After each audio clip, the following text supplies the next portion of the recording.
ഞങ്ങളുടെ കർത്താവേ, ഞങ്ങളുടെ ദൈവമേ, ഇന്ന് ഒരു തിങ്കളാഴ്ച ദിവസം വീണ്ടും ദൈവസന്നിധിയിലേക്ക് അടുത്തു വരുവാൻ, കർത്താവേ, ഒരു ബൈബിൾ സ്റ്റഡിയുടെ സെക്ഷൻ സീരിയസ് ആയി ദൈവം മുമ്പിൽ ഇരിപ്പാൻ അടിയന് തരുന്ന കൃപയ്ക്കായി സ്തോത്രം. അടിയങ്ങൾക്ക് തരുന്ന കൃപയ്ക്കായി സ്തോത്രം. പ്രതീക്ഷയോടെ അങ്ങയുടെ പാദത്തിൽ വന്നിരിക്കുന്ന ഞങ്ങളുടെ കുഞ്ഞുങ്ങളിൽ ഒരാൾ പോലും നിരാശയോടെ തിരിച്ചുപോയി എന്ന് വരരുതേ. കർത്താവേ, ദൈവത്തിൻ്റെ കൃപ ഞങ്ങളുടെ മേൽ പകരണേ. അത്യുന്നതൻ്റെ സാന്നിധ്യം ഞങ്ങളുടെ നടുവിൽ കാണണേ. ഞങ്ങളുടെ അന്തരീക്ഷം മുഴുവനും ദൈവകൃപയിലാകണേ. കർത്താവിൻ്റെ കൃപയിൽ ആശ്രയിച്ച് ഞങ്ങളെയും ഞങ്ങൾക്കുള്ളതിനെയും തൃക്കരങ്ങളിലേക്ക് സമർപ്പിക്കുന്നു. ഞങ്ങൾക്ക് അങ്ങ് വലിയ നന്മ പകരണം എന്ന് ഞങ്ങൾ പ്രാർത്ഥിക്കുന്നു. ആവശ്യമുള്ള ദൈവകൃപ തരണമേ. ഓരോരുത്തരെ പരിപാലിക്കണം. ഇന്ന് രാത്രിയിലത്തെ ഉറക്കം എല്ലാവർക്കും നന്നായി കൊടുക്കണേ. ദൈവത്തിൻ്റെ കാരുണ്യം കൂടിയിരിക്കണം. യേശുവിൻ്റെ നാമത്തിൽ തന്നെ. ആമേൻ, ആമേൻ. Praise the Lord. വന്നിരിക്കുന്ന എല്ലാവർക്കും കർത്താവായ യേശു ക്രിസ്തുവിൻ്റെ നാമത്തിൽ നന്ദി അറിയിക്കട്ടെ. സാധാരണഗതിയിൽ നമ്മളൊരു ഓഫ്ലൈൻ മീറ്റിങ്ങിന് ഇരിക്കുകയാണെങ്കിൽ എല്ലാവരും കൂടെ ചേർന്നൊരു പാട്ടുപാടി അന്തരീക്ഷമൊക്കെ എല്ലാവരും കൂടെ ഒന്ന് ക്രമീകരിച്ച് കഴിഞ്ഞിട്ടായിരിക്കും ക്ലാസ് എടുക്കുന്നത്. ഇത് അങ്ങനെയല്ല. നമ്മൾ പ്രാർത്ഥനയോടെ ദൈവകരങ്ങളിൽ ഏൽപ്പിക്കപ്പെടുകയാണ്. ഓഫ്ലൈനിലല്ലല്ലോ, ഓൺലൈനിലാണല്ലോ. ഇന്ന് പഴയ നിയമത്തിലും പുതിയ നിയമത്തിലുമായിട്ട് ഹീലിംഗ് ആൻഡ് ഡെലിവറൻസ്, രോഗസൗഖ്യവും വിടുതലുകളും എന്നുള്ള വിഷയമായി എടുക്കുന്നത് ആത്മയുദ്ധത്തിൻ്റെ ഒരു ഭാഗമാണ്. കാര്യം, ഒരു ദൈവപൈതൽ ദൈവത്തെ ചൊവ്വ നേരെ സേവിക്കാതെ വണ്ണം അവനെ രോഗിയാക്കുന്ന ഒരു ശക്തി ആത്മമണ്ഡലത്തിലുണ്ട്. ഞാൻ ഒരു കൊച്ചു ഉദാഹരണവുമായിട്ട് ആരംഭിക്കാൻ ആഗ്രഹിക്കുന്നു. ആ ഉദാഹരണം ഞാൻ ഒന്നിലധികം പ്രാവശ്യം ഇവിടെ പറഞ്ഞിട്ടുള്ളതാണ്. പക്ഷെ ഒരുപാട് ആത്മാവിൻ്റെ പരമസത്യങ്ങളിലേക്ക് ഇറക്കി കൊണ്ടുവന്ന് വലിയ ആലോചനകളാണ്. ഏതോ ഒരു രാജ്യത്ത്, എനിക്ക് ആ മനുഷ്യനെ അറിയത്തോലുമില്ല, ഞാൻ ഒരു ഇമെയിലിൽ വായിച്ചത് മാത്രമേ ഉള്ളൂ. നമ്മളൊരു 21 ദിവസത്തെ ഒരു ഉപവാസ പ്രാർത്ഥന തുടങ്ങുന്ന ദിവസം അന്ന് രാവിലെ ഒരു ആൻറ്റി എനിക്ക് ഒരു ഇമെയിൽ അയച്ചു തന്നു. ആ ഇമെയിൽ സാത്താനെ സേവിക്കുന്ന ഒരാൾ, ഇത് ഞാൻ പല പ്രാവശ്യം പലയിടത്ത് പറഞ്ഞതാണ്. സാത്താനെ സേവിക്കുന്ന ഒരാൾ അദ്ദേഹത്തിൻ്റെ സ്വന്തം അനുഭവത്തെക്കുറിച്ച് താൻ സാത്താന് വേണ്ടി എങ്ങനെ പ്രയോജനപ്പെട്ടുവെന്നും അത് കഴിഞ്ഞ് ദൈവം തന്നെ സന്ദർശിച്ചുവെന്നും പറയുന്ന ഒരു രംഗമുണ്ട്. ദൈവത്തെ സേവിച്ച് തുടങ്ങുന്നതിന് മുന്നമേ അയാൾ പറയുന്ന ഒരു ഡിന്നർ പാർട്ടിയിൽ വെച്ച് അദ്ദേഹം പറയുന്ന അദ്ദേഹത്തിൻ്റെ ഒരു അനുഭവ സാക്ഷ്യമുണ്ട്. അതിങ്ങനെ: ഞാൻ പലരും രോഗികളാകും എന്ന് പറഞ്ഞതിൻ്റെ ഭാഗത്തുനിന്ന് അത് ആത്മയുദ്ധമാണ് എന്ന് തെളിയിക്കേണ്ടതിന്, അല്ലെങ്കിൽ അതിനകത്തൊരു നല്ല ഭാഗം ആത്മയുദ്ധമാണ്, എല്ലാവരും ആയിരിക്കില്ല, ഒത്തിരി പേർക്ക് അത് തെളിയിക്കേണ്ടതിന് വേണ്ടി എടുക്കുന്ന ഉദാഹരണം. അയാൾ ആ ഡിന്നർ പാർട്ടിയിൽ വെച്ച് അദ്ദേഹത്തിൻ്റെ ടെസ്റ്റിമണി, സാക്ഷ്യം പറഞ്ഞത് ഇങ്ങനെയായിരുന്നു. അദ്ദേഹത്തിൻ്റെ മാതാപിതാക്കൾ വിവാഹിതരായി 2-3 വർഷത്തേക്ക് മക്കളില്ലായിരുന്നു. അന്ന് അവരെ ലൂസിഫറുമായി ലൂസിഫറിനോട് ഒത്തിരി പ്രാർത്ഥിച്ചു. ലൂസിഫറുമായി ഒരു ഉടമ്പടിയിൽ വന്നു. അദ്ദേഹത്തിനൊരു യാഗം നടത്തിയിട്ടാണ് അവർക്കൊരു കുഞ്ഞുണ്ടാകുന്നത്. അപ്പോൾ അങ്ങനെ ഒരു കുഞ്ഞുണ്ടാകുക എന്നെങ്കിൽ ആ കുഞ്ഞിനെ ലൂസിഫറിന് കൊടുത്തേക്കാമെന്നും, ജീവിക്കാൻ വേണ്ടി, കൊല്ലാൻ വേണ്ടിയല്ല, ജീവിക്കാൻ വേണ്ടി ലൂസിഫറിന് കൊടുത്തേക്കാമെന്നും, അങ്ങനെ ലൂസിഫറിനെ അവൻ സേവിക്കുമെന്നും ഒക്കെ ലൂസിഫറുമായി ഒരു ഉഭയസമ്മതം ചെയ്തു. ഒരു യാഗം നടത്തി. യാഗത്തെ തുടർന്ന് അവർക്കൊരു മകൻ ജനിച്ചു. ആ മകൻ്റെ 3 മാസം പ്രായമായപ്പോൾ മുതൽ അവൻ്റെ സ്വഭാവത്തിൽ പൈശാചിക സ്വഭാവം ഉണ്ടായി കലർന്നിരുന്നു എന്ന് അവൻ്റെ മാതാപിതാക്കൾ പിന്നത്തേതിൽ സാക്ഷീകരിച്ചു. ഒരു കുഞ്ഞ് ഒരു വീട്ടിൽ ജനിച്ചു കഴിഞ്ഞാൽ മാതാപിതാക്കൾക്ക് വളരെ ഇഷ്ടപ്പെട്ട കുഞ്ഞായിട്ട് കൊഞ്ചിക്കൊഴഞ്ഞിരിക്കുന്നതാണ് മാതാപിതാക്കൾക്ക് ഇഷ്ടം. പക്ഷേ ചില പിള്ളേർ ഉണ്ടാകുമ്പോൾ മുതൽ മൂശേട്ടയായിരിക്കും. നമ്മുടെയൊക്കെ വീടുകളിലുണ്ടെങ്കിൽ ഇടയ്ക്കൊന്ന് ശാസിക്കുന്നേ കൊള്ളാം. മൂശേട്ടയായിരിക്കും. അങ്ങനെ ഇപ്പം മൂശേട്ടയായിരുന്നു. പൈശാചിക സ്വഭാവം അവനിൽ കണ്ടുവന്നു. 3 വയസ്സായപ്പോഴത്തേക്ക് സാത്താൻ അവനുമായി ഇടപെടുന്ന ഒരു രീതിയായി. ചുരുക്കി പറഞ്ഞാൽ അവന് 8 വയസ്സായത് മുതൽ സാത്താനെ സേവിക്കാൻ തുടങ്ങി, ചെറിയ തോതിൽ. അവന് 16 വയസ്സായപ്പോൾ ലൂസിഫർ അവന് പ്രത്യക്ഷപ്പെട്ടു. അദ്ദേഹം പറയുന്നതാണ്. എന്നിട്ട് പറഞ്ഞു, നിന്നെ എൻ്റെ വേലയ്ക്ക് വേണ്ടി എടുക്കുക. നിൻ്റെ ആത്മാവിനെ ഞാൻ നിന്നിൽ നിന്ന് വേർതിരിക്കും. നിൻ്റെ ശരീരം മാത്രം തറയിൽ കിടക്കും. ആ ശരീരം നിൻ്റെ മാതാപിതാക്കൾ നോക്കിക്കോളും. അതിന് കേടില്ലാതെ തിരിച്ചു വരുന്ന സമയത്ത് അതേ ശരീരത്തിൽ നിനക്ക് തിരിച്ചു പ്രവേശിക്കത്തക്കതുപോലെ കേടില്ലാതെ മാതാപിതാക്കൾ നോക്കും.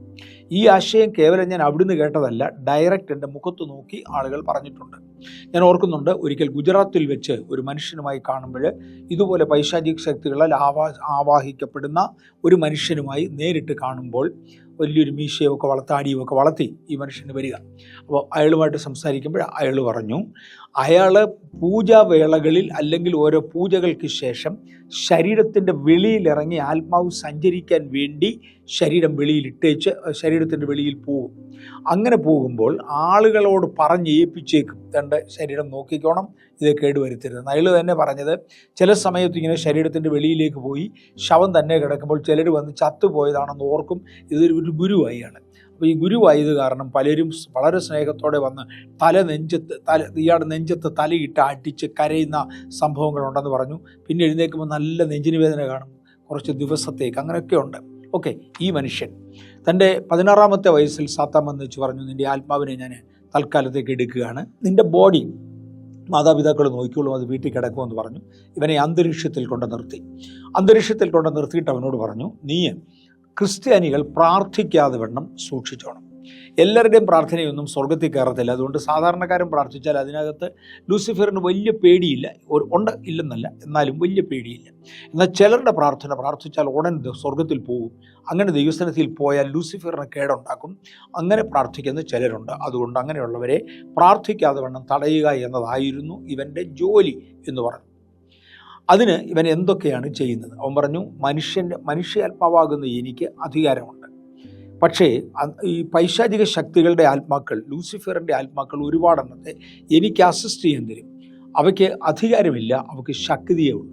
ഞാൻ പറയുന്ന കാര്യങ്ങൾ പോയി ചെയ്യാൻ അവർ കൂക്കും. ഞാനൊരു അതോറിറ്റി കൊടുത്താൽ അവർക്ക് പോയി ചെയ്യാനൊക്കെ. എക്സൂസിയ എന്നാണ് ഈ അധികാരത്തെ ബൈബിൾ ഉദ്ധരിക്കുന്നത്. സ്വർഗത്തിലും ഭൂമിയിലും സകല അധികാരവും എനിക്ക് നൽകപ്പെട്ടിരിക്കുന്നു എന്ന് യേശു പറയുന്നത് ഇതേ എക്സൂസിയയാണ്. ഈ എക്സൂസിയയാണ് സാത്താനും ഉപയോഗിക്കുന്നത്. അത് പൈശാചികമായ അധികാരം, മറ്റേത് ദൈവികമായ അധികാരം, അത്ര തന്നെ. ഈ അധികാരം ഉപയോഗിച്ചുകൊണ്ട് അവനെ ആളുകളോട് പറയും. അപ്പം പറഞ്ഞത്, പ്രാർത്ഥിക്കാനിരിക്കുന്ന ആളുകൾക്ക് ആദ്യമേ ശരീരത്തൊരു ചെറിയ ചൊറിച്ചിലുണ്ടാകും, അല്ലെങ്കിൽ അവർക്ക് കാപ്പി കുടിക്കണമെന്നൊരു തോന്നലുണ്ടാവും. അദ്ദേഹം പറഞ്ഞ അതേ ഉദാഹരണങ്ങളാണ് ഞാൻ പറയുന്നത്. കാപ്പി കുടിക്കണമെന്നൊരു തോന്നലുണ്ടായാൽ പിന്നെ കാപ്പി കുടിക്കാതെ അവൻ ഇരിക്കാൻ ഒക്കത്തില്ല. അതുപോലെ അങ്ങ് താല്പര്യം തോന്നും. പോയി കാപ്പിയൊക്കെ കുടിച്ചേച്ച് തിരിച്ചു വരുമ്പോഴത്തേക്ക് ആ പഴയ അന്തരീക്ഷം കാണുകയില്ല. പിന്നെ അവൻ്റെ പ്രാർത്ഥന അതുപോലെ ദൈവസ്ഥാനത്തിൽ എത്തുകയില്ല. അങ്ങനെയാകും. ഈ ഒരു ചെറിയ ചൊറിച്ചിൽ വന്നതുകൊണ്ട് മാറാത്തവനെ രോഗിയാക്കും. അവനെ ഗംഭീരമായ രോഗങ്ങളിടും. അവൻ പ്രാർത്ഥിക്കാതിരിക്കുക എന്നതാണ് അതിൻ്റെ ലക്ഷ്യം. ഇങ്ങനെ രോഗത്തിൻ്റെ പോരാട്ടങ്ങൾ പലപ്പോഴും പൈശാചിക പോരാട്ടങ്ങളായിരിക്കും എന്ന് മാത്രം ഞാനൊന്ന് എടുത്തു പറഞ്ഞ കഥ ഞാനിന്ന് കംപ്ലീറ്റ് ചെയ്യുന്നില്ല. പഴയ നിയമത്തിൽ ഞാൻ നിന്നെ സൗഖ്യമാക്കുന്ന യഹോവയാണ് എന്ന് പറഞ്ഞുകൊണ്ട് ദൈവം തുടങ്ങുന്ന ഒരു ഭാഗമുണ്ട്. പുറപ്പാട് പുസ്തകം 15-ാം അധ്യായത്തിൻ്റെ 26-ാമത്തെ വാക്യത്തിൽ, പുറപ്പാട് പുസ്തകം 15-ാം അധ്യായത്തിൻ്റെ 26-ാമത്തെ വാക്യത്തിൽ, നിന്റെ ദൈവമായ യഹോവയുടെ വാക്ക് നീ ശ്രദ്ധയോടെ കേട്ട് അവന് പ്രസാദമുള്ളത് ചെയ്യുകയും അവൻ്റെ കൽപ്പനകളെ അനുസരിച്ച് അവൻ്റെ സകല വിധികളും പ്രമാണിക്കുകയും ചെയ്താൽ ഞാൻ മിസ്രയീമ്യർക്ക് വരുത്തിയ ബാധകളിലൊന്നും നിനക്ക് വരുത്തുകയില്ല, ഞാൻ നിന്നെ സൗഖ്യമാക്കുന്ന യഹോവ ആകുന്നു എന്ന് അരുളി ചെയ്തു. വേദപുസ്തകത്തിൽ ആദ്യമായി സൗഖ്യമാക്കുന്ന യഹോവ എന്ന ആശയം ചിന്തിച്ചു തുടങ്ങുന്നത് ഇവിടെയാണ്.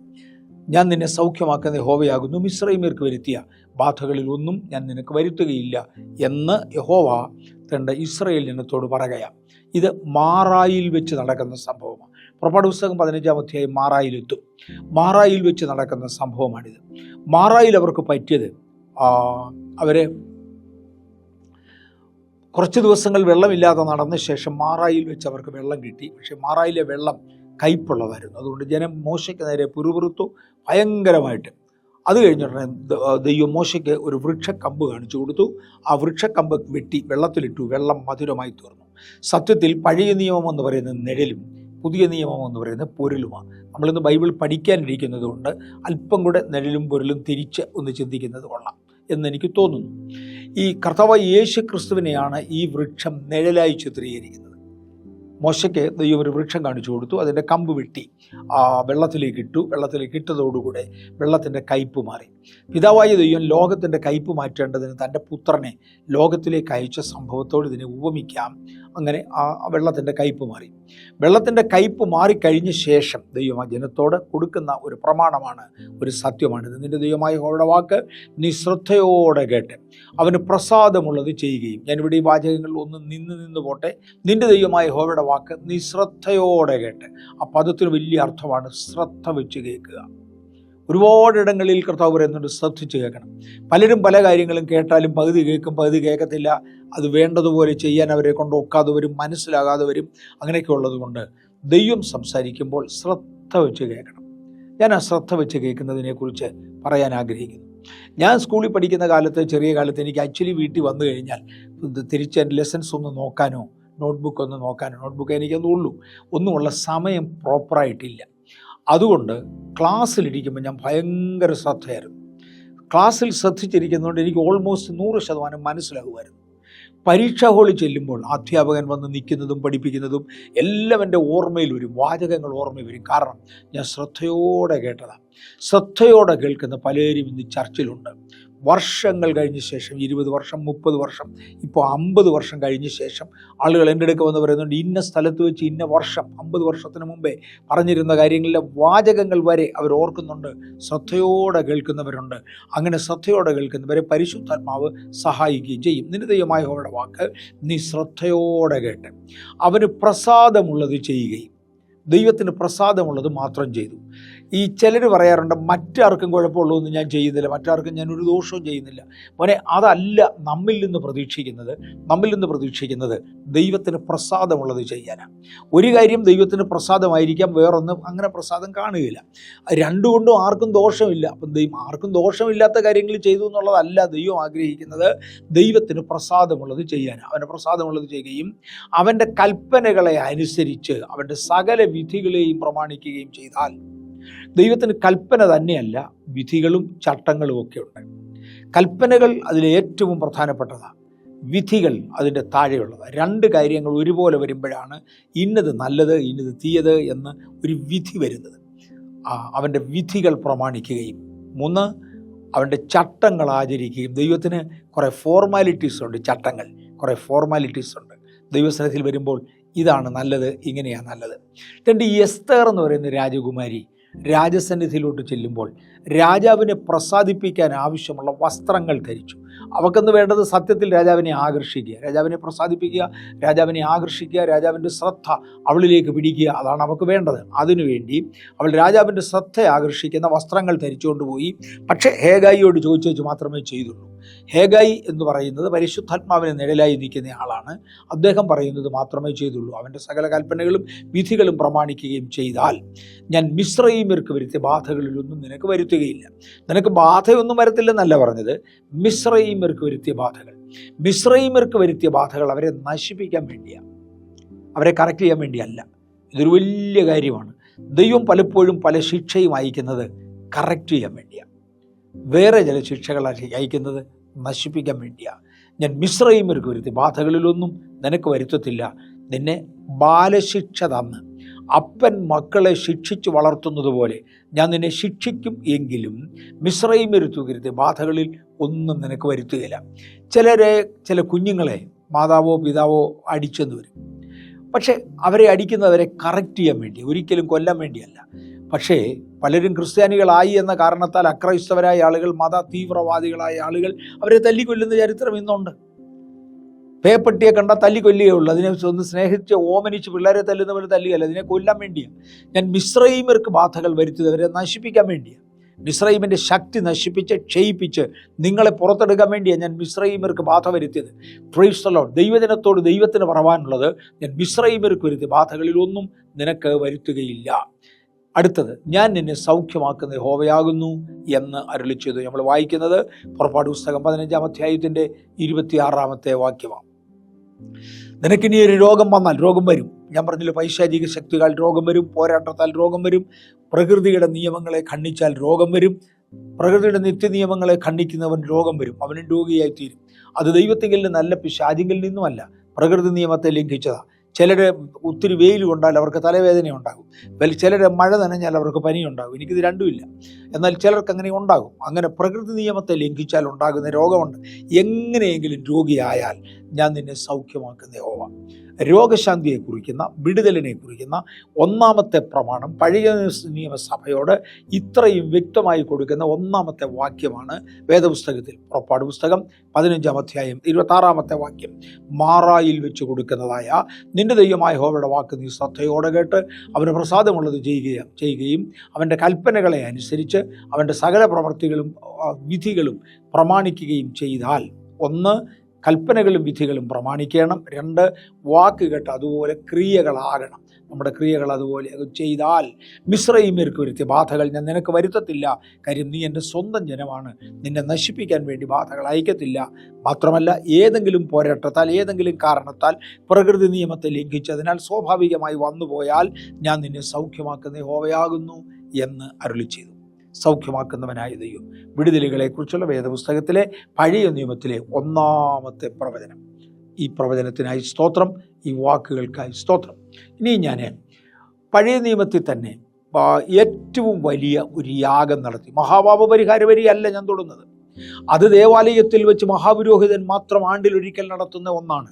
അത് ജനത്തിൻ്റെ പാപം മോചിക്കാൻ മാത്രമാണ്, വേറൊന്നുമല്ല. സൗഖ്യമൊന്നും അതിനകത്തില്ല.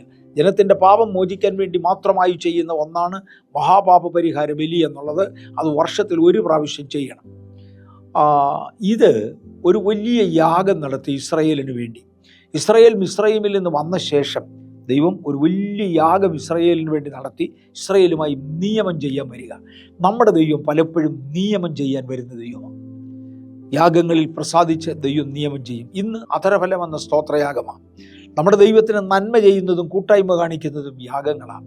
നമ്മുടെ ദൈവത്തിൻ്റെ കൽപ്പനകൾ പ്രമാണിക്കുന്നതും അനുസരിക്കുന്നതും യാഗങ്ങളാണ്. ഈ യാഗങ്ങൾ കൊണ്ട് ദൈവത്തോട് നിയമം ചെയ്യുന്നവർ ഇന്നുമുണ്ട്. യാഗം കഴിച്ച് എന്നോട് നിയമം ചെയ്തവരായ എൻ്റെ വിശുദ്ധന്മാരെ എൻ്റെ സന്നിധിയിൽ കൂട്ടുക എന്ന് വിളിച്ചു പറയുന്ന പ്രസ്താവന ഒട്ടും മോശമല്ലത്. പഴയ നിയമത്തിന് മാത്രമല്ല, പുതിയ നിയമത്തിനും ബാധകമാണ്. ഇങ്ങനെ പഴയ നിയമത്തിൽ മോശ ഒരു വലിയ യാഗം നടത്തി ദൈവവും ജനവും തമ്മിൽ ഒരു പ്രമാണത്തിൽ വന്ന ഒരു ചരിത്രമുണ്ട്. പുറപ്പാട് പുസ്തകം 19-ാമത്തെ അധ്യായത്തിൽ. അത് മാറായിൽ നിന്ന് മാറിയിട്ട 19-ാമത്തെ അധ്യായത്തിൽ 5-6 വാക്യങ്ങളിൽ അത് കാണാനായിട്ട് കഴിയും. നമുക്ക് ആ വാക്യം ഒന്ന് നോക്കാം. പുറപ്പാട് പുസ്തകം 19-ാം അധ്യായം 5-6 വാക്യങ്ങൾ. ആകയാൽ നിങ്ങൾ എൻ്റെ വാക്ക് കേട്ട് അനുസരിക്കുകയും എൻ്റെ നിയമം പ്രമാണിക്കുകയും ചെയ്താൽ നിങ്ങൾ എനിക്ക് സകല ജാതികളിലും വെച്ച് പ്രത്യേക സമ്പത്തായിരിക്കും. Price the Lord. എല്ലാ ജാതികളും ദൈവത്തിൻ്റെ വക, ഭൂമിയും അതിൻ്റെ പൂർണ്ണതയും യഹോവയ്ക്കുള്ളതാണ്. ചിലർ പറയാറുണ്ട്, മോനെ, പാപിയെ നല്ലവനെ എല്ലാം സൃഷ്ടിച്ച ദൈവമല്ലേ? മർത്തോമക്കാരനെയും യാക്കോബക്കാരനെയും പെന്തിക്കോസുകാരനെയും കത്തോലിക്കനെയും എല്ലാം സൃഷ്ടിച്ച ദൈവമല്ലേ? ദൈവത്തിന് എല്ലാവരോടും ഒരുപോലെ കരുണയില്ലയോ? അതെ, അന്നും ഇല്ലെന്ന് ഞാൻ ഒരിക്കലും പറഞ്ഞില്ല. പക്ഷേ ദൈവത്തിന് മക്കളും പ്രിയ മക്കളും ഉണ്ട് എന്ന് മറക്കരുത്. ദൈവത്തിൻ്റെ എല്ലാ വ്യവസ്ഥകളും പാലിക്കുന്നവരെ പ്രിയ മക്കളായി പരിഗണിക്കുന്നെങ്കിൽ എല്ലാ കൽപ്പനകളും പ്രമാണിക്കാത്തവരെ അങ്ങനെ ചെയ്യാൻ ഒക്കത്തില്ല എന്ന് മറക്കണ്ട. എല്ലാവരും ദൈവത്തിൻ്റെ സൃഷ്ടിയല്ലേ എന്ന് ചോദിക്കുമ്പോൾ ഞാൻ പറയാറുള്ള ഒരു പ്രസ്താവനയുണ്ട്, എടാ മോനെ, ഈച്ചയും പൂച്ചയും കൊതുകും പാറ്റായും എല്ലാം ദൈവത്തിൻ്റെ സൃഷ്ടിയാണ്. അപ്പോൾ ദൈവത്തിൻ്റെ സൃഷ്ടിയോടെ എല്ലാം ഒരുപോലെ അല്ല ഇടപെടുന്നത്. ദൈവത്തിന് നന്നായി ഇടപെടണമെന്ന് തോന്നുന്നവനോട് നന്നായി ഇടപെടും.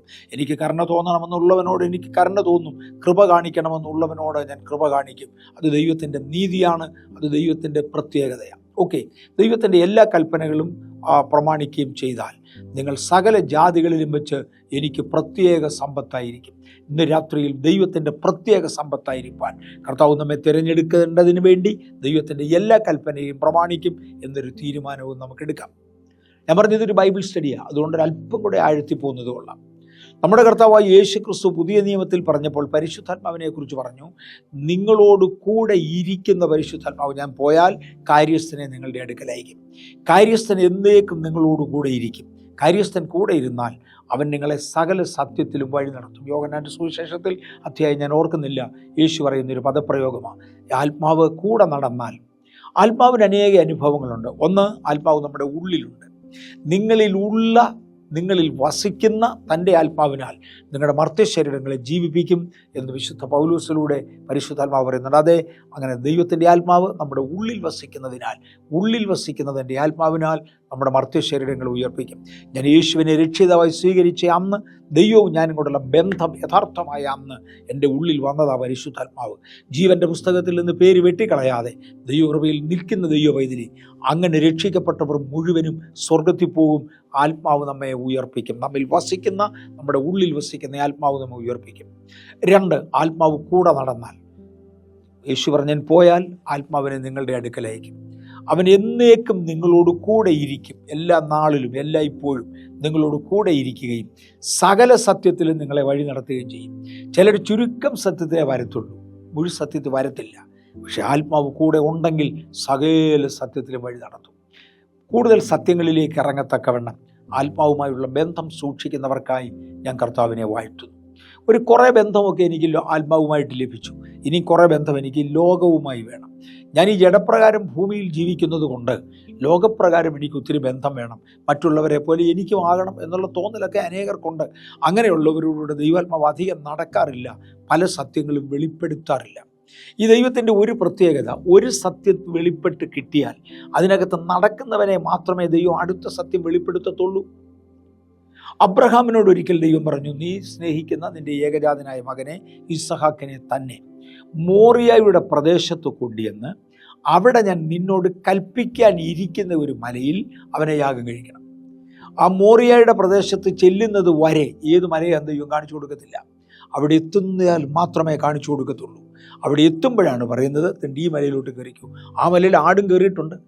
ഇസഹാക്കിന് പകരം ബലിയാകേണ്ട ആടിനെ ആ മലയിലോട്ട് കയറ്റിയേച്ചാണ് അബ്രഹാമിനെ അവിടെ കയറ്റുന്നത്. ആ മലയുടെ ചുവട് വരെ എത്തിയപ്പോൾ ദൈവം അബ്രഹാമിനെ നിശ്ചയമായും ദർശനത്തിൽ അല്ലെങ്കിൽ വെളിപ്പാടിൽ ഹൃദയത്തിൽ ബോധ്യം കൊടുത്തു, മോനെ ഈ മലയിലാണ് കയറേണ്ടത്. അദ്ദേഹം ആ മലയിലോട്ട് കയറുക. ഒരിക്കലൊരു കർത്താവിൻ്റെ ദാസം പറഞ്ഞത് ഞാൻ പല ആവർത്തി ഓർമ്മിപ്പിച്ചതും എനിക്ക് ഓർമ്മയുണ്ട്. ആ മലയുടെ ഒരു വശത്തൂടെ അബ്രഹാം പയ്യെ മേളിലോട്ട് കയറുക. അതേ സമയത്ത് മറക്കണ്ട, മറുവശത്തൂടെ ആടും കയറിക്കൊണ്ടിരിക്കുക. ആടാണ് ആദ്യം കയറുന്നത്. ആദ്യം കയറി കൊമ്പ് കുരുങ്ങി അവിടെ കിടന്ന ശേഷമാണ് അബ്രഹാം അവിടെ ചെല്ലുന്നതും ആടിനെ കാണുന്നതും. അപ്പോൾ നമ്മളെ വിളിച്ച സത്യത്തിൽ നടന്നാൽ അതിനടുത്തപടി കാണിക്കും. ചിലർ പറയാറുണ്ട്, ഈ MA വർഗീസിന് കിട്ടിയ, അല്ലെങ്കിൽ നിങ്ങൾക്ക് കിട്ടിയ, നിങ്ങളീ പലർക്കും കിട്ടിയ, പെന്തിക്കോസ്തുകാർക്ക് കിട്ടിയ ആ വെളിപ്പാടൊന്നും എനിക്ക് കിട്ടിയില്ല, ദൈവം എന്നോടൊന്നും അരുളി ചെയ്തില്ല. മോനെ, കിട്ടാഞ്ഞത് നിങ്ങളുടെ കുറ്റമാണ്, വേറെ ആരുടെയും കുറ്റമല്ല. ഒരു സത്യത്തിൽ നടന്ന് കഴിഞ്ഞവനെ മാത്രമേ ദൈവം അടുത്ത സത്യം കാണിക്കത്തുള്ളൂ. എന്തുകൊണ്ടോ ഇന്ന് ഞാൻ ഈ ബൈബിൾ സ്റ്റഡി എടുത്തു തുടങ്ങുമ്പോൾ കുറച്ച് ഡീപ്പായിട്ട് പോകുന്നുണ്ടെന്ന് എനിക്കറിയാം. സാധു സുന്ദർ സിംഗ് ഒരിക്കലും തിരുവല്ലയിൽ വന്നു. സാധു സുന്ദർ സിംഗ്, അദ്ദേഹത്തിൻ്റെ ചെറിയ പ്രായത്തിൽ കർത്താവ് യേശു തനിക്ക് വെളിപ്പെടുകയും പഞ്ചാബിയായിരുന്ന സുന്ദർ സിംഗിനെ അവിടുന്ന് ദൈവം രക്ഷിക്കുകയും ഒക്കെ ചെയ്തു. അദ്ദേഹം രക്ഷിക്കപ്പെടുന്ന സമയത്ത് ഒരുപാട് ദൈവങ്ങളോട് പ്രാർത്ഥിച്ചുകൊണ്ടിരുന്നു. തൻ്റെ അമ്മ എല്ലാ പൂജാസ്ഥാനങ്ങളിലും പോയി എല്ലാ ശക്തികൾക്കും, എല്ലാ ദൈവങ്ങൾക്കും അല്ലെങ്കിൽ ശക്തികൾക്കും പൂജ ചെയ്യുവാൻ അദ്ദേഹത്തോട് ആവശ്യപ്പെട്ടതനുസരിച്ച് അദ്ദേഹം അമ്മയുടെ കൂടെ പോയി ഒരുപാട് പൂജകൾ നടത്തി. ഒരു ദൈവവും തനിക്ക് വേണ്ട സമയത്ത് ഹെൽപ്പ് ചെയ്തില്ല. ഒടുവിൽ തൻ്റെ അമ്മ, തൻ്റെ ചെറിയ പ്രായത്തിൽ തന്നെ, എൻ്റെ ഓർമ്മയിൽ 10 വയസ്സിന് താഴെ തൻ്റെ അമ്മ രോഗിയെ, 10 14 മിനിമം 15 വയസ്സിന് താഴെ തൻ്റെ അമ്മ രോഗിയായി. താൻ ഒരുപാട് പ്രാർത്ഥിച്ചു. പോയിടത്ത് കണ്ട ദൈവങ്ങളോടെല്ലാം പ്രാർത്ഥിച്ചു തൻ്റെ അമ്മയെ സൗഖ്യമാക്കാൻ. ഒരു ദൈവവും സൗഖ്യമാക്കിയില്ല. അതോടെ സുന്ദർ സിംഗ് അങ്ങ് പെശകി. തനിക്ക് ആക്ച്വലി സത്യദൈവം ഏതാണെന്ന് അറിയാനും വയ്യായിരുന്നു. താൻ അങ്ങ് പെശകി. എന്നിട്ട് പറഞ്ഞു, ഈ ദൈവം എന്ന് പറയുന്ന കൺസെപ്റ്റ് ഇനി എനിക്ക് വേണ്ട. എന്നിട്ട് അദ്ദേഹം ഒരിക്കൽ ഒരു തീരുമാനമെടുത്തു. ഇന്ന് രാത്രിയിൽ വെളുപ്പിനെ 3 മണിയോ 2 മണിയോ ഏതാണ്ട്, അല്ലെ 4 മണി അതിനോടാകും, ആ സമയത്ത് തൻ്റെ വീടിൻ്റെ അടുത്തോട്ട് ഒരു ട്രെയിൻ പോകുന്നുണ്ട്. ആ ട്രെയിനിൻ്റെ മുമ്പിൽ ചാടി ആത്മഹത്യ ചെയ്യുക. ഇന്ന് എനിക്കൊരു ദൈവം ആ സമയത്തിന് മുമ്പേ വെളിപ്പെടുന്നില്ലെങ്കിൽ ഞാൻ ട്രെയിനിൻ്റെ മുമ്പിൽ ചാടി ആത്മഹത്യ ചെയ്യും എന്ന് അദ്ദേഹം ഒരു സീരിയസ് ഡിസിഷൻ എടുത്തു. ആ ട്രെയിൻ വരാൻ വേണ്ടിയിട്ട് തൻ്റെ മുറിക്കകത്ത് ഉണർന്ന് ഇരിക്കുന്ന സമയത്ത്, വരുമ്പോൾ പട്ടറങ്ങിച്ച് പോയാൽ മതി, അതിനുവേണ്ടി ഒരുങ്ങിയിരിക്കുന്ന സമയത്ത് യേശു തൻ്റെ റൂമിൽ വെളിപ്പെട്ടെന്നും തന്നെ വിളിച്ചു വേർതിരിച്ചെന്നും പറയുന്നു. ഒരിക്കൽ അദ്ദേഹം മാരാമൺ കൺവെൻഷന് പ്രസംഗിക്കാൻ വേണ്ടി കേരളത്തിൽ വന്നു. ഒറ്റ പ്രാവശ്യം വന്നതായിട്ട് ഞാൻ കേട്ടിട്ടുള്ളൂ. അന്ന് മാരാമൺ കൺവെൻഷന് പ്രസംഗിക്കുന്നതിന് മുമ്പേ ആ ഏരിയയിലുള്ള കുറേ അക്രൈസ്തവർ ചേർന്ന് അദ്ദേഹത്തോടൊരു ചോദ്യം ചോദിച്ചു. ഞങ്ങളുടെ ആരുടെയും മുമ്പിൽ യേശു വെളിപ്പെട്ടിട്ടില്ലല്ലോ, അപ്പം നിങ്ങളുടെ മുമ്പിൽ യേശു വെളിപ്പെട്ടെങ്കിൽ എൻ്റെ മുമ്പിൽ വെളിപ്പെടുമ്പോൾ മാത്രം ഞാൻ യേശുവിനെ അംഗീകരിച്ചാൽ മതിയല്ല, അതുവരെ ഞാൻ ജനിച്ചു വളർന്ന എൻ്റെ മതത്തിൽ തുടരുന്നതിൽ തെറ്റില്ലല്ലോ എന്ന് പറഞ്ഞപ്പോൾ സാധു സുന്ദര സിംഗ് പറഞ്ഞൊരു വാചകം, നിങ്ങൾ എവിടെയോ ദൈവത്തെ അനുസരിപ്പാൻ ബാക്കിയുണ്ട്. ദൈവം തന്ന പ്രമാണങ്ങളും കൽപ്പനകളും നിങ്ങൾ അനുസരിച്ചാൽ എനിക്ക് വെളിപ്പെട്ട ദൈവം നിങ്ങൾക്ക് വെളിപ്പെട്ടേനെ. ട്രെയിനിൻ്റെ കീഴെ ചാടുമെന്ന് പറയുമ്പോഴല്ല, അല്ലെങ്കിൽ പട്ടിയാലയിൽ വെച്ചല്ല, എവിടെ വെച്ചും കേരളത്തിൽ വെച്ചും നിങ്ങൾക്ക് വെളിപ്പെടാം. ഏതെങ്കിലും ഒരു രീതിയിൽ വെളിപ്പെടാം.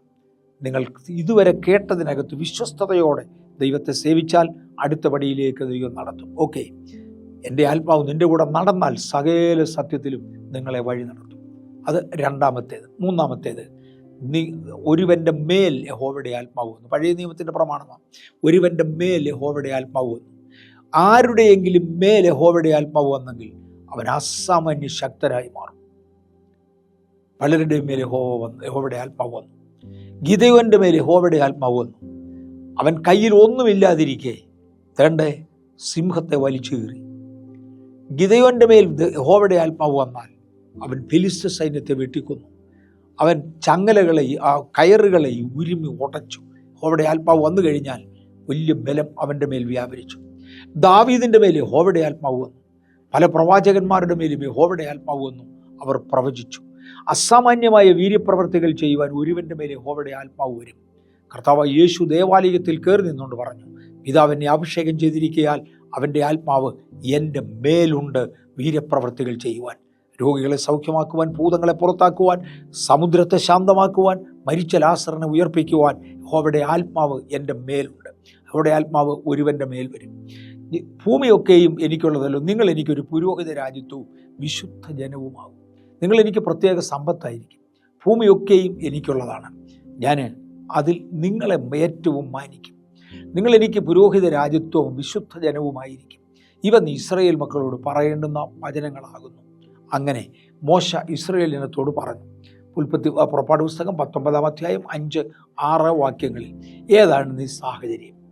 ഒരു രക്തച്ചൊരിച്ചിലിന് ശേഷമാണിത്. യേശുക്രിസ്തുവിൻ്റെ കാൽവറി മരണത്താലാണ് നമുക്കും ദൈവത്തിനും ഇടയിൽ രക്തം ചിന്തിയത്. ആ രക്തത്തിലാണ് നമ്മുടെ വിമോചനമുള്ളത് എന്ന് ഞാൻ മറക്കുന്നില്ല. അതേ സമയത്ത് ഞാൻ എടുത്തോർപ്പിക്കട്ടെ, പുറപ്പാട് പുസ്തകം 23-ാമത്തെ അധ്യായം 25-26 വാക്യങ്ങൾ വായിച്ചാൽ ആദ്യത്തെ രക്തച്ചൊരിച്ചിൽ മഹായോഗം കൂടി രക്തം ചൊരിയുന്നത് കാണാം. മഹായോഗം കൂടി രക്തം ചൊരിയുന്നത് കാണാം. എനിക്ക് തോന്നുന്നത് ഒരിക്കൽ കൊറോണയുടെ കാലത്ത്, അതിൻ്റെ ഭയങ്കര ഗൗരവത്തിൽ നിന്ന് നമ്മുടെ ചർച്ചിനകത്ത് അധികം പേരെ തൊട്ടില്ല, എങ്കിലും അങ്ങും ഇഞ്ഞും തൊട്ട് തുടങ്ങിയ ആ സമയത്താണ് പരിശുദ്ധാത്മാവിനോട് പറഞ്ഞത്, എൻ്റെ ജനത്തെ വിളിച്ചുകൊണ്ട് എൻ്റെ മുമ്പിലൊരു മഹായോഗം കൂടാൻ. അന്ന് ഞങ്ങൾ വെബ്സൈറ്റുകളിലൊക്കെ അനൗൺസ് ചെയ്തു, ഓൺലൈനിലൊക്കെ അനൗൺസ് ചെയ്തു. അന്ന് കൂടാവുന്നവരൊക്കെ ഡ്രൈവിൻ സർവീസിന് വേണ്ടി ഒരുമിച്ച് കൂടി. ഡ്രൈവിൻ സർവീസ് നിയമപ്രകാരം തെറ്റില്ലാത്ത ഒന്നായിരുന്നു. കാര്യം അവരവരുടെ കാറിൻ്റെ അകത്തിരുന്ന് കതകടച്ച് കാറുകൾ ഒരുമിച്ചിട്ട് അതേ സമയത്ത് അവരവരുടെ മൊബൈലിനകത്ത് വീട്ടിലിരുന്ന് കാണത്തക്കതുപോലെ എല്ലാ ക്രമീകരണങ്ങളും ഒരുപോലെ ചെയ്ത് യൂട്യൂബ് ഉപയോഗിച്ച് എല്ലാ ലഭിച്ച എല്ലാ സൗകര്യങ്ങളും ഉപയോഗിച്ച് നടത്തിയ ഡ്രൈവിൻ സർവീസ് ഉണ്ടായിരുന്നു. അതിൽ വർഷിപ്പ് ഓൺ വീൽസ് എന്നൊക്കെ അതിനെ വിളിച്ചു. ആ സമയത്താണ് കർത്താവ് പറഞ്ഞത് ഒരു മഹായോഗം കൂടാൻ. ഞാൻ ആ സന്ദർഭം നന്നായി ഓർക്കുന്നു. ആ മഹായോഗത്തോടെ സഭ ദൈവം മുമ്പിൽ ഇരുന്നതോടുകൂടെ കൊറോണയുടെ വലിയ കാഠിന്യം കുറഞ്ഞു. അന്നു മുതൽ കൊറോണ കുറയാൻ തുടങ്ങി. പിന്നെ ഒരാൾ പോലും ബഥേലിൽ നിന്ന് കൊറോണ കൊണ്ട് മരിച്ചിട്ടില്ല. ഞാൻ നന്നായിട്ട് ഓർക്കുന്നുണ്ട്. അങ്ങനെ ഒരു മഹായോഗം നമ്മൾ നടത്തിയതാണ്. ആ മഹായോഗത്തെക്കുറിച്ചാണ് പുറപ്പാട് പുസ്തകം 23-ാം അധ്യായം 25-26 വാക്യങ്ങൾ പറയുന്നത്. നിങ്ങളുടെ ദൈവമായ യഹോവയെ തന്നെ സേവിപ്പീൻ. കുറച്ചിവിടെയും കുറച്ചവിടെയും ഒക്കെ സേവ നടത്തുന്നവരുണ്ട്. ഇരുതോണിയിൽ കാലു വെക്കുന്നവരുണ്ട്. കർത്താവ് പറഞ്ഞു, നിങ്ങളുടെ ദൈവമായ യഹോവയെ തന്നെ സേവിപ്പീൻ, എന്നാൽ അവൻ നിന്റെ അപ്പത്തെയും വെള്ളത്തെയും അനുഗ്രഹിക്കും. ഞാൻ രോഗങ്ങളെ നിന്റെ നടുവിൽ നിന്ന് അകറ്റിക്കളയും. ഗർഭം അലസുന്നവളും മച്ചിയും നിന്റെ ദേശത്ത് ഉണ്ടാകുകയില്ല. നിന്റെ ആയുഷ്കാലം നീ പൂർത്തിയാക്കും. ഞാൻ ഈ മഹായോഗത്തെക്കുറിച്ച് ചില വാക്കുകളിലൂടെ പറയട്ടെ. അതിൻ്റെ പ്രായോഗിക വശം 19-ാം അധ്യായത്തിൽ വരുമ്പോൾ, പുറപ്പാട് പുസ്തകം 19-ാം അധ്യായത്തിൽ വരുമ്പോൾ ദൈവം മോശയോട് പറഞ്ഞു, മോശേ, നീ ജനത്തെ ഒരുമിച്ച് കൂട്ടി എൻ്റെ മുമ്പിൽ ഒരു യാഗം കഴിക്കണം. അങ്ങനെ യാഗം കഴിച്ച് എന്നോട് നിയമം ചെയ്ത ശേഷം ആ യാഗത്തിൻ്റെ രക്തം കുറേ എടുത്ത് ഈ ജനത്തിൻ്റെ മേൽ തളിച്ച ശേഷം നീ എൻ്റെ അടുക്കൽ കയറി വരണം. ഞാൻ നിനക്ക് പർവ്വതം മുകളിൽ വെച്ച് പ്രമാണങ്ങൾ തരാം, കൽപ്പനകൾ തരാം എന്നിത്യാദി കാര്യങ്ങളെല്ലാം ദൈവം പറയുന്നുണ്ട്. അങ്ങനെ മോശ ജനത്തെ വിളിച്ചു കൂട്ടി. മറക്കണ്ട, 6 ലക്ഷം ജനമാണ്. ദൈവം കൊടുക്കുവാൻ പോകുന്ന കൽപ്പനകളുടെ ഒരു രൂപരേഖ, ഏറെക്കുറെ ഒരു ആവറേജ് ഫോർമാറ്റ് ദൈവം മോശയോട് ഏൽപ്പിച്ചു.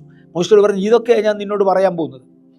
ദാസനും ദാസിയും തമ്മിലുള്ള ബന്ധം, ദാസനോട് യജമാനനുള്ള ബന്ധം, യജമാനനോട് ദാസനുള്ള ബന്ധം, ഭാര്യയ്ക്കും ഭർത്താവിനും തമ്മിലുള്ള ബന്ധം, മക്കളും മാതാപിതാക്കളും തമ്മിലുള്ള ബന്ധം എന്നിങ്ങനെ അവർ തമ്മിലുള്ള ബന്ധവും, നിന്റെ അയൽവക്കക്കാരനോട് കാണിക്കേണ്ട മര്യാദ എന്തൊക്കെയാണ്, ദേശത്ത് കാണിക്കേണ്ട മര്യാദ എന്തൊക്കെയാണ്, നീ ഒരു ക്യാമ്പായി സഞ്ചരിക്കുമ്പോൾ ഇസ്രായേൽ ജനത്തെ ക്യാമ്പായിട്ട് അധികം നടത്തിയത് കൂട്ടായ്മയായി നടക്കുമ്പോൾ ഇന്ന് നമ്മളെ സഭയായി നടത്തുന്നത് പോലെ വ്യക്തികളോടുള്ള ദൈവിക ഇടപെടലിനേക്കാൾ കൂടുതൽ സഭയോടാണ് ദൈവത്തിന് ഇടപെടാനുള്ളത്.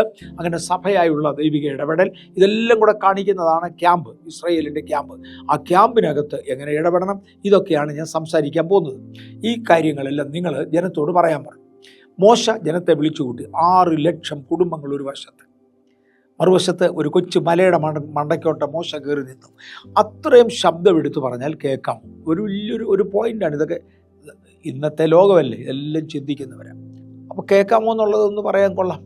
ഈ കർത്താവ് യേശു ക്രിസ്തു തന്നെ ഇഹലോക ജീവിതത്തിൽ ജീവിക്കുന്ന കാലത്ത് 5000 പുരുഷന്മാരും അവരുടെ സ്ത്രീജനങ്ങളും കുഞ്ഞുങ്ങളുമായി ഒരു സ്ഥലത്ത് കൂടിയിരുന്നെന്നും യേശു അവരോട് പ്രസംഗിച്ചുവെന്നും പുതിയ നിയമം വ്യക്തമാക്കുന്നു.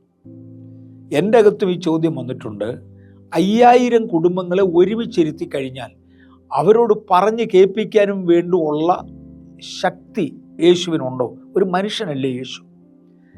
എനിക്ക് മൈക്കില്ലാതെ ഒരു 100 പേരോട് സംസാരിക്കാൻ പ്രയാസം. കോട്ടേജ് മീറ്റിങ്ങിൽ 40-50 പേരുള്ളിടത്ത് ഒരല്പം അകന്നായിരുന്നെങ്കിൽ, ആ വീടിനൊരല്പം വലിപ്പം കൂടുതലായി പോയി, ആളുകൾ ഒരല്പം അകന്നിരുന്നു പോയെങ്കിൽ അങ്ങേയറ്റത്ത് കേൾക്കത്തില്ല ഞാൻ പറയുന്ന കാര്യം. എൻ്റെ ലങ്സിന് അത്രയും കപ്പാസിറ്റിയേ ഉള്ളൂ. പല മൈക്കുകളും പല പല പല പബ്ലിക് അഡ്രസ് സിസ്റ്റങ്ങളും ചെറിയതും വലുതും ഒക്കെ ഉപയോഗിച്ചുകൊണ്ടാണ് ഇങ്ങനെയുള്ള സാഹചര്യങ്ങളെ നമ്മൾ അതിജീവിക്കുന്നത്. യേശു അക്കാലത്ത് 5000 കുടുംബങ്ങളോട് എങ്ങനെ സംസാരിച്ചു? ഈ യേശു നിന്ന് സംസാരിച്ച സ്ഥലത്തെ ദി മൗണ്ടൻ ഓഫ് ബിയാറ്റിറ്റ്യൂഡ് എന്നാണ് വിളിക്കുന്നത്. ബിയാറ്റിറ്റ്യൂഡ്, അങ്ങനെ അവർ അവിടെ വിളിക്കുന്ന ലാംഗ്വേജ് അതാണ്. അനുഗ്രഹങ്ങളെന്നാണ് പദത്തിൻ്റെ അർത്ഥം. ദൈവം ആളുകളെ കൂട്ടിവെച്ച് അനുഗ്രഹത്തെക്കുറിച്ച് പ്രസംഗിച്ച ഇടമാണ് ദ മൗണ്ടൻ ഓഫ് ബിയാറ്റിറ്റ്യൂഡ് എന്നാണ് ആ സ്ഥലത്തെ വിളിക്കുന്നത്. ഞാൻ കാണാൻ പോയ സമയത്ത് അവിടെ പോയി. യേശു നിന്നുവെന്ന് കരുതപ്പെടുന്ന സ്ഥലം എന്ന് ട്രാവൽ ഗൈഡ്സ് കാണിച്ചു തരും. കരുതപ്പെടുന്ന സ്ഥലം അവിടെ ഞാൻ നിന്നു. എന്നിട്ട് വളരെ ദൂരെയായിട്ട് എൻ്റെ ഭാര്യയോട് പോയി നിൽക്കാൻ പറഞ്ഞു. ഞാൻ ഈ മേളത്തെ അറ്റത്തിൽ നിന്ന് ഇപ്പം ഈ സംസാരിക്കുന്ന ശബ്ദത്തിൽ എൻ്റെ ഭാര്യയെ പേര് പറഞ്ഞ് വിളിച്ചപ്പോൾ അവൾക്ക് നന്നായി കേൾക്കാമായിരുന്നു. അത് ആ സ്ഥലത്തിൻ്റെ കിടപ്പാണ്. ഒരു മലയുടെ മണ്ടയ്ക്കാണ് മൗണ്ടൻ ഓഫ് ബിയാറ്റിറ്റ്യൂഡ്, അതിൻ്റെ മണ്ടയ്ക്കാണ്. അതിൻ്റെ മണ്ടയിൽ കയറി നിന്ന് വിളിക്കുമ്പോൾ ശബ്ദം താഴോട്ട് പോകുന്നുണ്ട്. എല്ലാ സ്ഥലത്തും അങ്ങനെ പോകത്തില്ല, അതും എനിക്കറിയാം. എല്ലാ സ്ഥലത്തും ശബ്ദം പോകത്തില്ല. ഏതാണ്ട് 100 അടിയോളം ഉയരമുള്ള ഏറിയൽ മാസിൻ്റെ മണ്ടയ്ക്ക് ഞാൻ കയറി. അതിൻ്റെ മണ്ടയിൽ നിന്ന് പറയുന്ന വാക്കുകൾ താഴെ കേൾക്കത്തില്ല, പ്രോപ്പറായിട്ട് കേൾക്കത്തില്ല. താഴെ നിൽക്കുന്ന ആളുകളുടെ കയ്യിൽ നിന്ന് അസിസ്റ്റൻസ് കിട്ടാൻ വേണ്ടി ഏറെക്കുറെ 100 അടിയോളം 100 ഫീറ്റോളം ഉയരമുള്ള ഏറിയൽ മാസിൻ്റെ മേളിൽ കയറി നിന്ന് പതുക്കെ വിളിച്ചു പറഞ്ഞാൽ താഴെയുള്ളവർക്ക് വേണ്ടതുപോലെ കേൾക്കത്തില്ല. ഞാൻ അനുഭവിച്ചിട്ടുണ്ട്. ഞാൻ താഴെ നിന്നിട്ടുമുണ്ട്, മേളിൽ കയറിയിട്ടുമുണ്ട്, സംസാരിച്ചിട്ടുമുണ്ട്. എനിക്കറിയാം, കേൾക്കത്തില്ല. എന്നാൽ ചില സ്ഥലങ്ങളിൽ മൗണ്ടൻ ഓഫ് ബിയാറ്റിറ്റ്യൂഡ് ഞാൻ പേഴ്സണലി എടുത്തു പറയുന്ന കാര്യമാണ്. ഞാൻ നിന്ന് സംസാരിച്ചതാണ്. എനിക്ക് തോന്നുന്നു അവിടെ ഇരുന്ന് ഞാൻ ആ നിന്ന സ്ഥലം മുതൽ എൻ്റെ ഭാര്യ നിന്ന ആ അകലം വരെ ഒരു സെമി സർക്കിൾ വരച്ചെടുത്താൽ അതിനകത്ത് 5000 അല്ല, ഒരു 7000 കുടുംബങ്ങൾക്ക് ഇരിക്കാനുള്ള സ്ഥലമുണ്ട്. അത്രയും സ്ഥലം ആളുകൾക്ക് കേൾക്കത്തക്ക പോലെ സംസാരിക്കാൻ കഴിഞ്ഞിരുന്നു. അത് യേശുവിൻ്റെ ദിവ്യത്വത്തെ അല്ല കാണിക്കുന്നത്, സ്ഥലത്തിൻ്റെ പ്രകൃതിയെ മാത്രം കാണിക്കുന്ന ഇതുപോലൊരു സ്ഥലമാണ് മോശ തിരഞ്ഞെടുത്തത്. മോശ ഒരു പർവ്വതത്തിൻ്റെ മേളിലോട്ട് കയറി നിന്നു. എന്നിട്ട് ആ പർവ്വതത്തിൻ്റെ അടിവാരത്തും അടുത്ത പർവ്വതത്തിൻ്റെ ചുവട്ടിലുമായി ജനം കൂടിയിരുന്നു. ഇനി ഏറ്റുപറയുന്നവർ ഇല്ല എന്ന് എനിക്ക് പറയാൻ അറിയാൻ വയ്യ. 6 ലക്ഷം കുടുംബങ്ങളാണ്. ഏറ്റുപറയുന്നവരുണ്ടെന്ന് വരാം. മോശ ഒരു കാര്യം പറഞ്ഞു, മേ ബി ഒരു 100 അടി അകലത്ത് നിന്നുകൊണ്ട് രണ്ടാമതൊരാൾ അതേ കാര്യം വിളിച്ചു പറഞ്ഞു. അടുത്ത 100 അടി അകലത്ത് നിന്ന് മൂന്നാമത്തെ ആൾ അതേ കാര്യം വിളിച്ചു പറഞ്ഞു. അങ്ങനെയൊക്കെയായിരുന്നു പണ്ട് കാലങ്ങളിൽ കമ്മ്യൂണിക്കേഷൻ പോയിക്കൊണ്ടിരുന്നത്. അങ്ങനെ വിളിച്ചതായിരിക്കാം. ആ ജനത്തോട് പറഞ്ഞു, ഇന്ന കാര്യങ്ങളാണ് യഹോവ കൽപ്പിക്കാൻ പോകുന്നത്. ദൈവകൽപ്പന കൊണ്ടുവന്ന ശേഷം അനുസരിക്കത്തില്ലെന്ന് പറയുന്നതിനേക്കാൾ അത്ര കഠിനമായ കൽപ്പനകളാണെങ്കിൽ ഞങ്ങൾ അനുസരിക്കത്തില്ലെന്ന് നേരത്തെ പറയുന്നത് നല്ലതാണ്. പിന്നെ ദൈവത്തെ പർവ്വതത്തിൻ്റെ മണ്ടിൽ വിളിച്ചു വരുത്തി വെച്ച് താൻ കൽപ്പന തന്ന ശേഷം അത്രയും അനുസരിക്കത്തില്ലെന്ന് പറഞ്ഞാൽ ശിക്ഷ കൂടുതലായിരിക്കും. അതുകൊണ്ട് നിങ്ങൾ അനുസരിക്കുമല്ലോ എന്ന് പറയാൻ പറഞ്ഞു. ജനമെല്ലാം കൂടെ ഒരുമിച്ച് അവരുടെ പ്രധാനമായിട്ടും അവരുടെ പ്രതിനിധികൾ മുൻപിൽ നിന്നുകൊണ്ട് പറഞ്ഞു, ഞങ്ങൾ അനുസരിക്കും. ഈ 6 ലക്ഷം കുടുംബങ്ങളെ മുൻപിലോട്ട് നിർത്തി. അവരുടെ മുമ്പിലോട്ട് അവരുടെ 70 പ്രതിനിധികളെ കൊണ്ട് നിർത്തി. ഇപ്പോഴത്തേക്ക് ഒത്തിരി അങ്ങ് കുറഞ്ഞു. ആ 70 പ്രതിനിധികൾ, ദെൻ അഹരോനും അദ്ദേഹത്തിൻ്റെ 2 മക്കളും 3 പേര്, അങ്ങനെ 73 പ്രതിനിധികളെ മുൻപിലോട്ട് നിർത്തി മോശ ഈ ജനത്തോട് മുഴുവൻ പറഞ്ഞു. ജനത്തിൻ്റെ പ്രതിനിധികൾ മുൻപിൽ വന്ന് മോശയോട് പറഞ്ഞു, മോശേ, ഞങ്ങൾ ഇന്നും ആ കൽപ്പനകൾ അനുസരിച്ചോളാം. യഹോവ ഞങ്ങൾക്ക് കൽപ്പന തരാൻ പറഞ്ഞാലും ഞങ്ങൾ ആ കൽപ്പനകൾ അനുസരിച്ചോളാം. ആ പ്രമാണത്തിനനുസരിച്ച് മോശ യാഗപീഠങ്ങൾ പണിയുവാൻ ബാല്യക്കാരോട് ആവശ്യപ്പെടുകയും അവർ പല യാഗപീഠങ്ങൾ പണിയുകയും ചെയ്തു. ആ യാഗപീഠങ്ങളിന്മേൽ യാഗമൃഗങ്ങളെ അറുക്കുമ്പോൾ അവയുടെ രക്തത്തിൻ്റെ പകുതി ഒരു ബക്കറ്റിൽ പിടിച്ചു. രക്തത്തിൽ കുറെ യാഗപീഠത്തിൻ്റെ ചുവട്ടിൽ ഒഴിച്ചു. അങ്ങനെ ബക്കറ്റിൽ പിടിച്ച രക്തം ഈസോപ്പ് ചെടിയുടെ തണ്ട് ചതച്ച് ഒരു ബ്രഷ് പോലെ ആക്കി അതുകൊണ്ട് ജനത്തിൻ്റെ മേൽ തളിച്ചേച്ചു പറഞ്ഞു, ഇത് ഞാനും നിങ്ങളും തമ്മിലുള്ള നിയമത്തിൻ്റെ രക്തം. യേശുക്രിസ്തുവിൻ്റെ രക്തം നമ്മുടെ മേൽ തളിക്കുന്നതിനെ ഉപമിച്ചുകൊണ്ടാണ് അവിടെ ഈ പദങ്ങൾ പറയുന്നത്. ഇത് ഞാനും നിങ്ങളും തമ്മിലുള്ള നിയമത്തിൻ്റെ രക്തം, ഉടമ്പടിയുടെ രക്തം. ഇങ്ങനെ ഉടമ്പടിയുടെ രക്തം തളിച്ചുകൊണ്ട് പറയുന്ന പദങ്ങളാണ്, നിങ്ങൾ എനിക്ക് സകല ജാതികളിലും വെച്ച് പ്രത്യേക സമ്പത്തായിരിക്കും, ഭൂമിയൊക്കെയും എനിക്കുള്ളതല്ലോ. നിങ്ങൾ എനിക്കൊരു ഒരു പുരോഹിത രാജ്യത്വവും വിശുദ്ധ ജനവുമാകും. ഇവ ഇസ്രായേൽ മക്കളോട് പറയേണ്ട പ്രമാണങ്ങളാകുന്നു. തുടരുകയാണ് പുറപ്പാട് പുസ്തകം 23-ാം അധ്യായത്തിൻ്റെ 25-26 വാക്യം. നിങ്ങളുടെ ദൈവമായ യഹോവയെ തന്നെ സേവിപ്പീൻ എന്ന് പറഞ്ഞാൽ, ദൈവത്തെ സേവിക്കുന്നതിൻ്റെ ഇടയ്ക്ക് തന്നെ അല്പസ്വല്പം മറ്റുള്ളവനെ സേവിക്കാനുള്ള ഒരു പ്രവണതയും ഉണ്ടാകാം.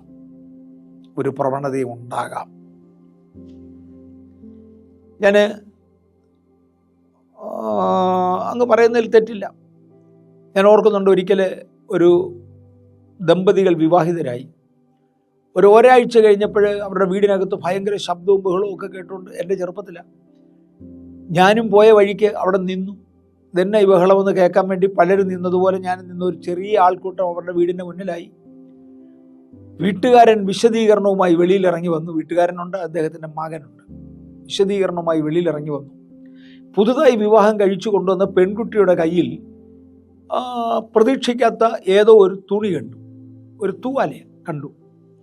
അവളോട് ഇത് എവിടുന്നാന്ന് ചോദിച്ചോ പറഞ്ഞു, എനിക്കൊരു പഴയ ബോയ് ഫ്രണ്ട് ഉണ്ട്, ആ ബോയ് ഫ്രണ്ട് തന്നതാണ്. പുതുതായി കല്യാണം കഴിച്ച കൊച്ചൻ പറഞ്ഞു, അത് പഴയ ചരിത്രമാണ്, അത് കളയണം, എൻ്റെ കയ്യിൽ തരണം, ഞാനിത് ചുട്ടുകളയും, അല്ലെ നീ തന്നെ ചുട്ടുകളയണം. ആ പെണ്ണ് പറഞ്ഞു, കൊന്നെന്ന് പറഞ്ഞാൽ ഞാനിത് ചുടത്തില്ല, കാര്യം എനിക്ക് അവനുമായി ഒരു ബന്ധവും ഇല്ലെങ്കിലും അവനെക്കുറിച്ചുള്ള ഓർമ്മ നിലനിർത്താൻ ഞാൻ ഈ കർച്ചീഫ് വെച്ചേക്കും. അവൻ പറഞ്ഞു, എൻ്റെ വീട്ടിൽ പറ്റത്തില്ല, ഞാൻ സമ്മതിക്കത്തില്ല. അമ്മയ്യപ്പനും പറഞ്ഞു, എൻ്റെ വീട്ടിൽ സമ്മതിക്കത്തില്ല, മോൻ്റെ സൈഡാണ് അപ്പനും തിരിഞ്ഞത്, ഇത് ഞാൻ സമ്മതിക്കത്തില്ല. അവനുമായി ഒരു ശാരീരിക ബന്ധവുമില്ല, അവനുമായിട്ട് ഒരുമിച്ച് ജീവിക്കുന്നേ ഇല്ല. ഇക്കാലത്ത് ഒത്തിരി ഫോണുണ്ട്, അതുകൊണ്ട് പണി നടക്കും. അക്കാലത്ത് അങ്ങനെ ഫോണും ഇല്ല, അതുകൊണ്ട് പണി നടക്കത്തില്ല. എങ്കിലും ഒരു ഓർമ്മ, മനസ്സിനകത്ത് ശുദ്ധി ഇല്ലാതെ വരിക. നിന്റെ ദൈവമായ യഹോവയെ തന്നെ സേവിപ്പീൻ, വേറൊന്നിനോടും ഒരു സ്നേഹമില്ലാതെ, അതിൻ്റെ യാതൊന്നും എൻ്റെ കയ്യിലില്ലാതെ, അന്യദൈവങ്ങൾക്കുള്ള യാതൊരു വകയും എൻ്റെ കയ്യിലില്ലാതെ. യേശു ഒരിക്കൽ പറഞ്ഞു, ഈ ലോകത്തിൻ്റെ പ്രഭു വരുന്നു, അവന് എന്നോട് ഒരു കാര്യവുമില്ല എന്ന് പറഞ്ഞാൽ അവൻ്റെ വക ഒന്നും എൻ്റെ കയ്യിലില്ല, ഞങ്ങൾ തമ്മിൽ ഒരു ബന്ധവുമില്ല. ഇങ്ങനെ 25-ാമത്തെ വാക്യം, നിങ്ങളുടെ ദൈവമായ യഹോവയെ തന്നെ സേവിപ്പീൻ, എന്നാൽ അവൻ എൻ്റെ അപ്പത്തെയും വെള്ളത്തെയും അനുഗ്രഹിക്കും.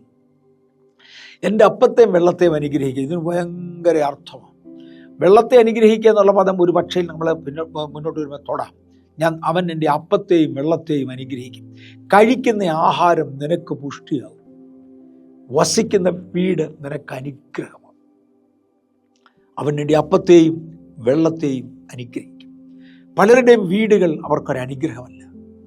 ഒത്തിരി പേര് ഈ അനുഗ്രഹങ്ങളും ശാപങ്ങളും എന്നുള്ള വിഷയമൊക്കെ എടുത്ത് പഠിപ്പിച്ച് കഴിയുമ്പോൾ ചിലർ വന്ന് പറയും, വീടിനകത്തോട്ട് കയറിക്കഴിഞ്ഞാൽ പിന്നെ ഇരിക്കാൻ പറ്റത്തില്ല, എന്തൊക്കെയോ വേണ്ടാത്തതൊക്കെ അങ്ങ് തോന്നുകയാണ്, അരുതാത്തതെല്ലാമാണ്. വെളിയിലാണെങ്കിൽ വലിയ കുഴപ്പമില്ല.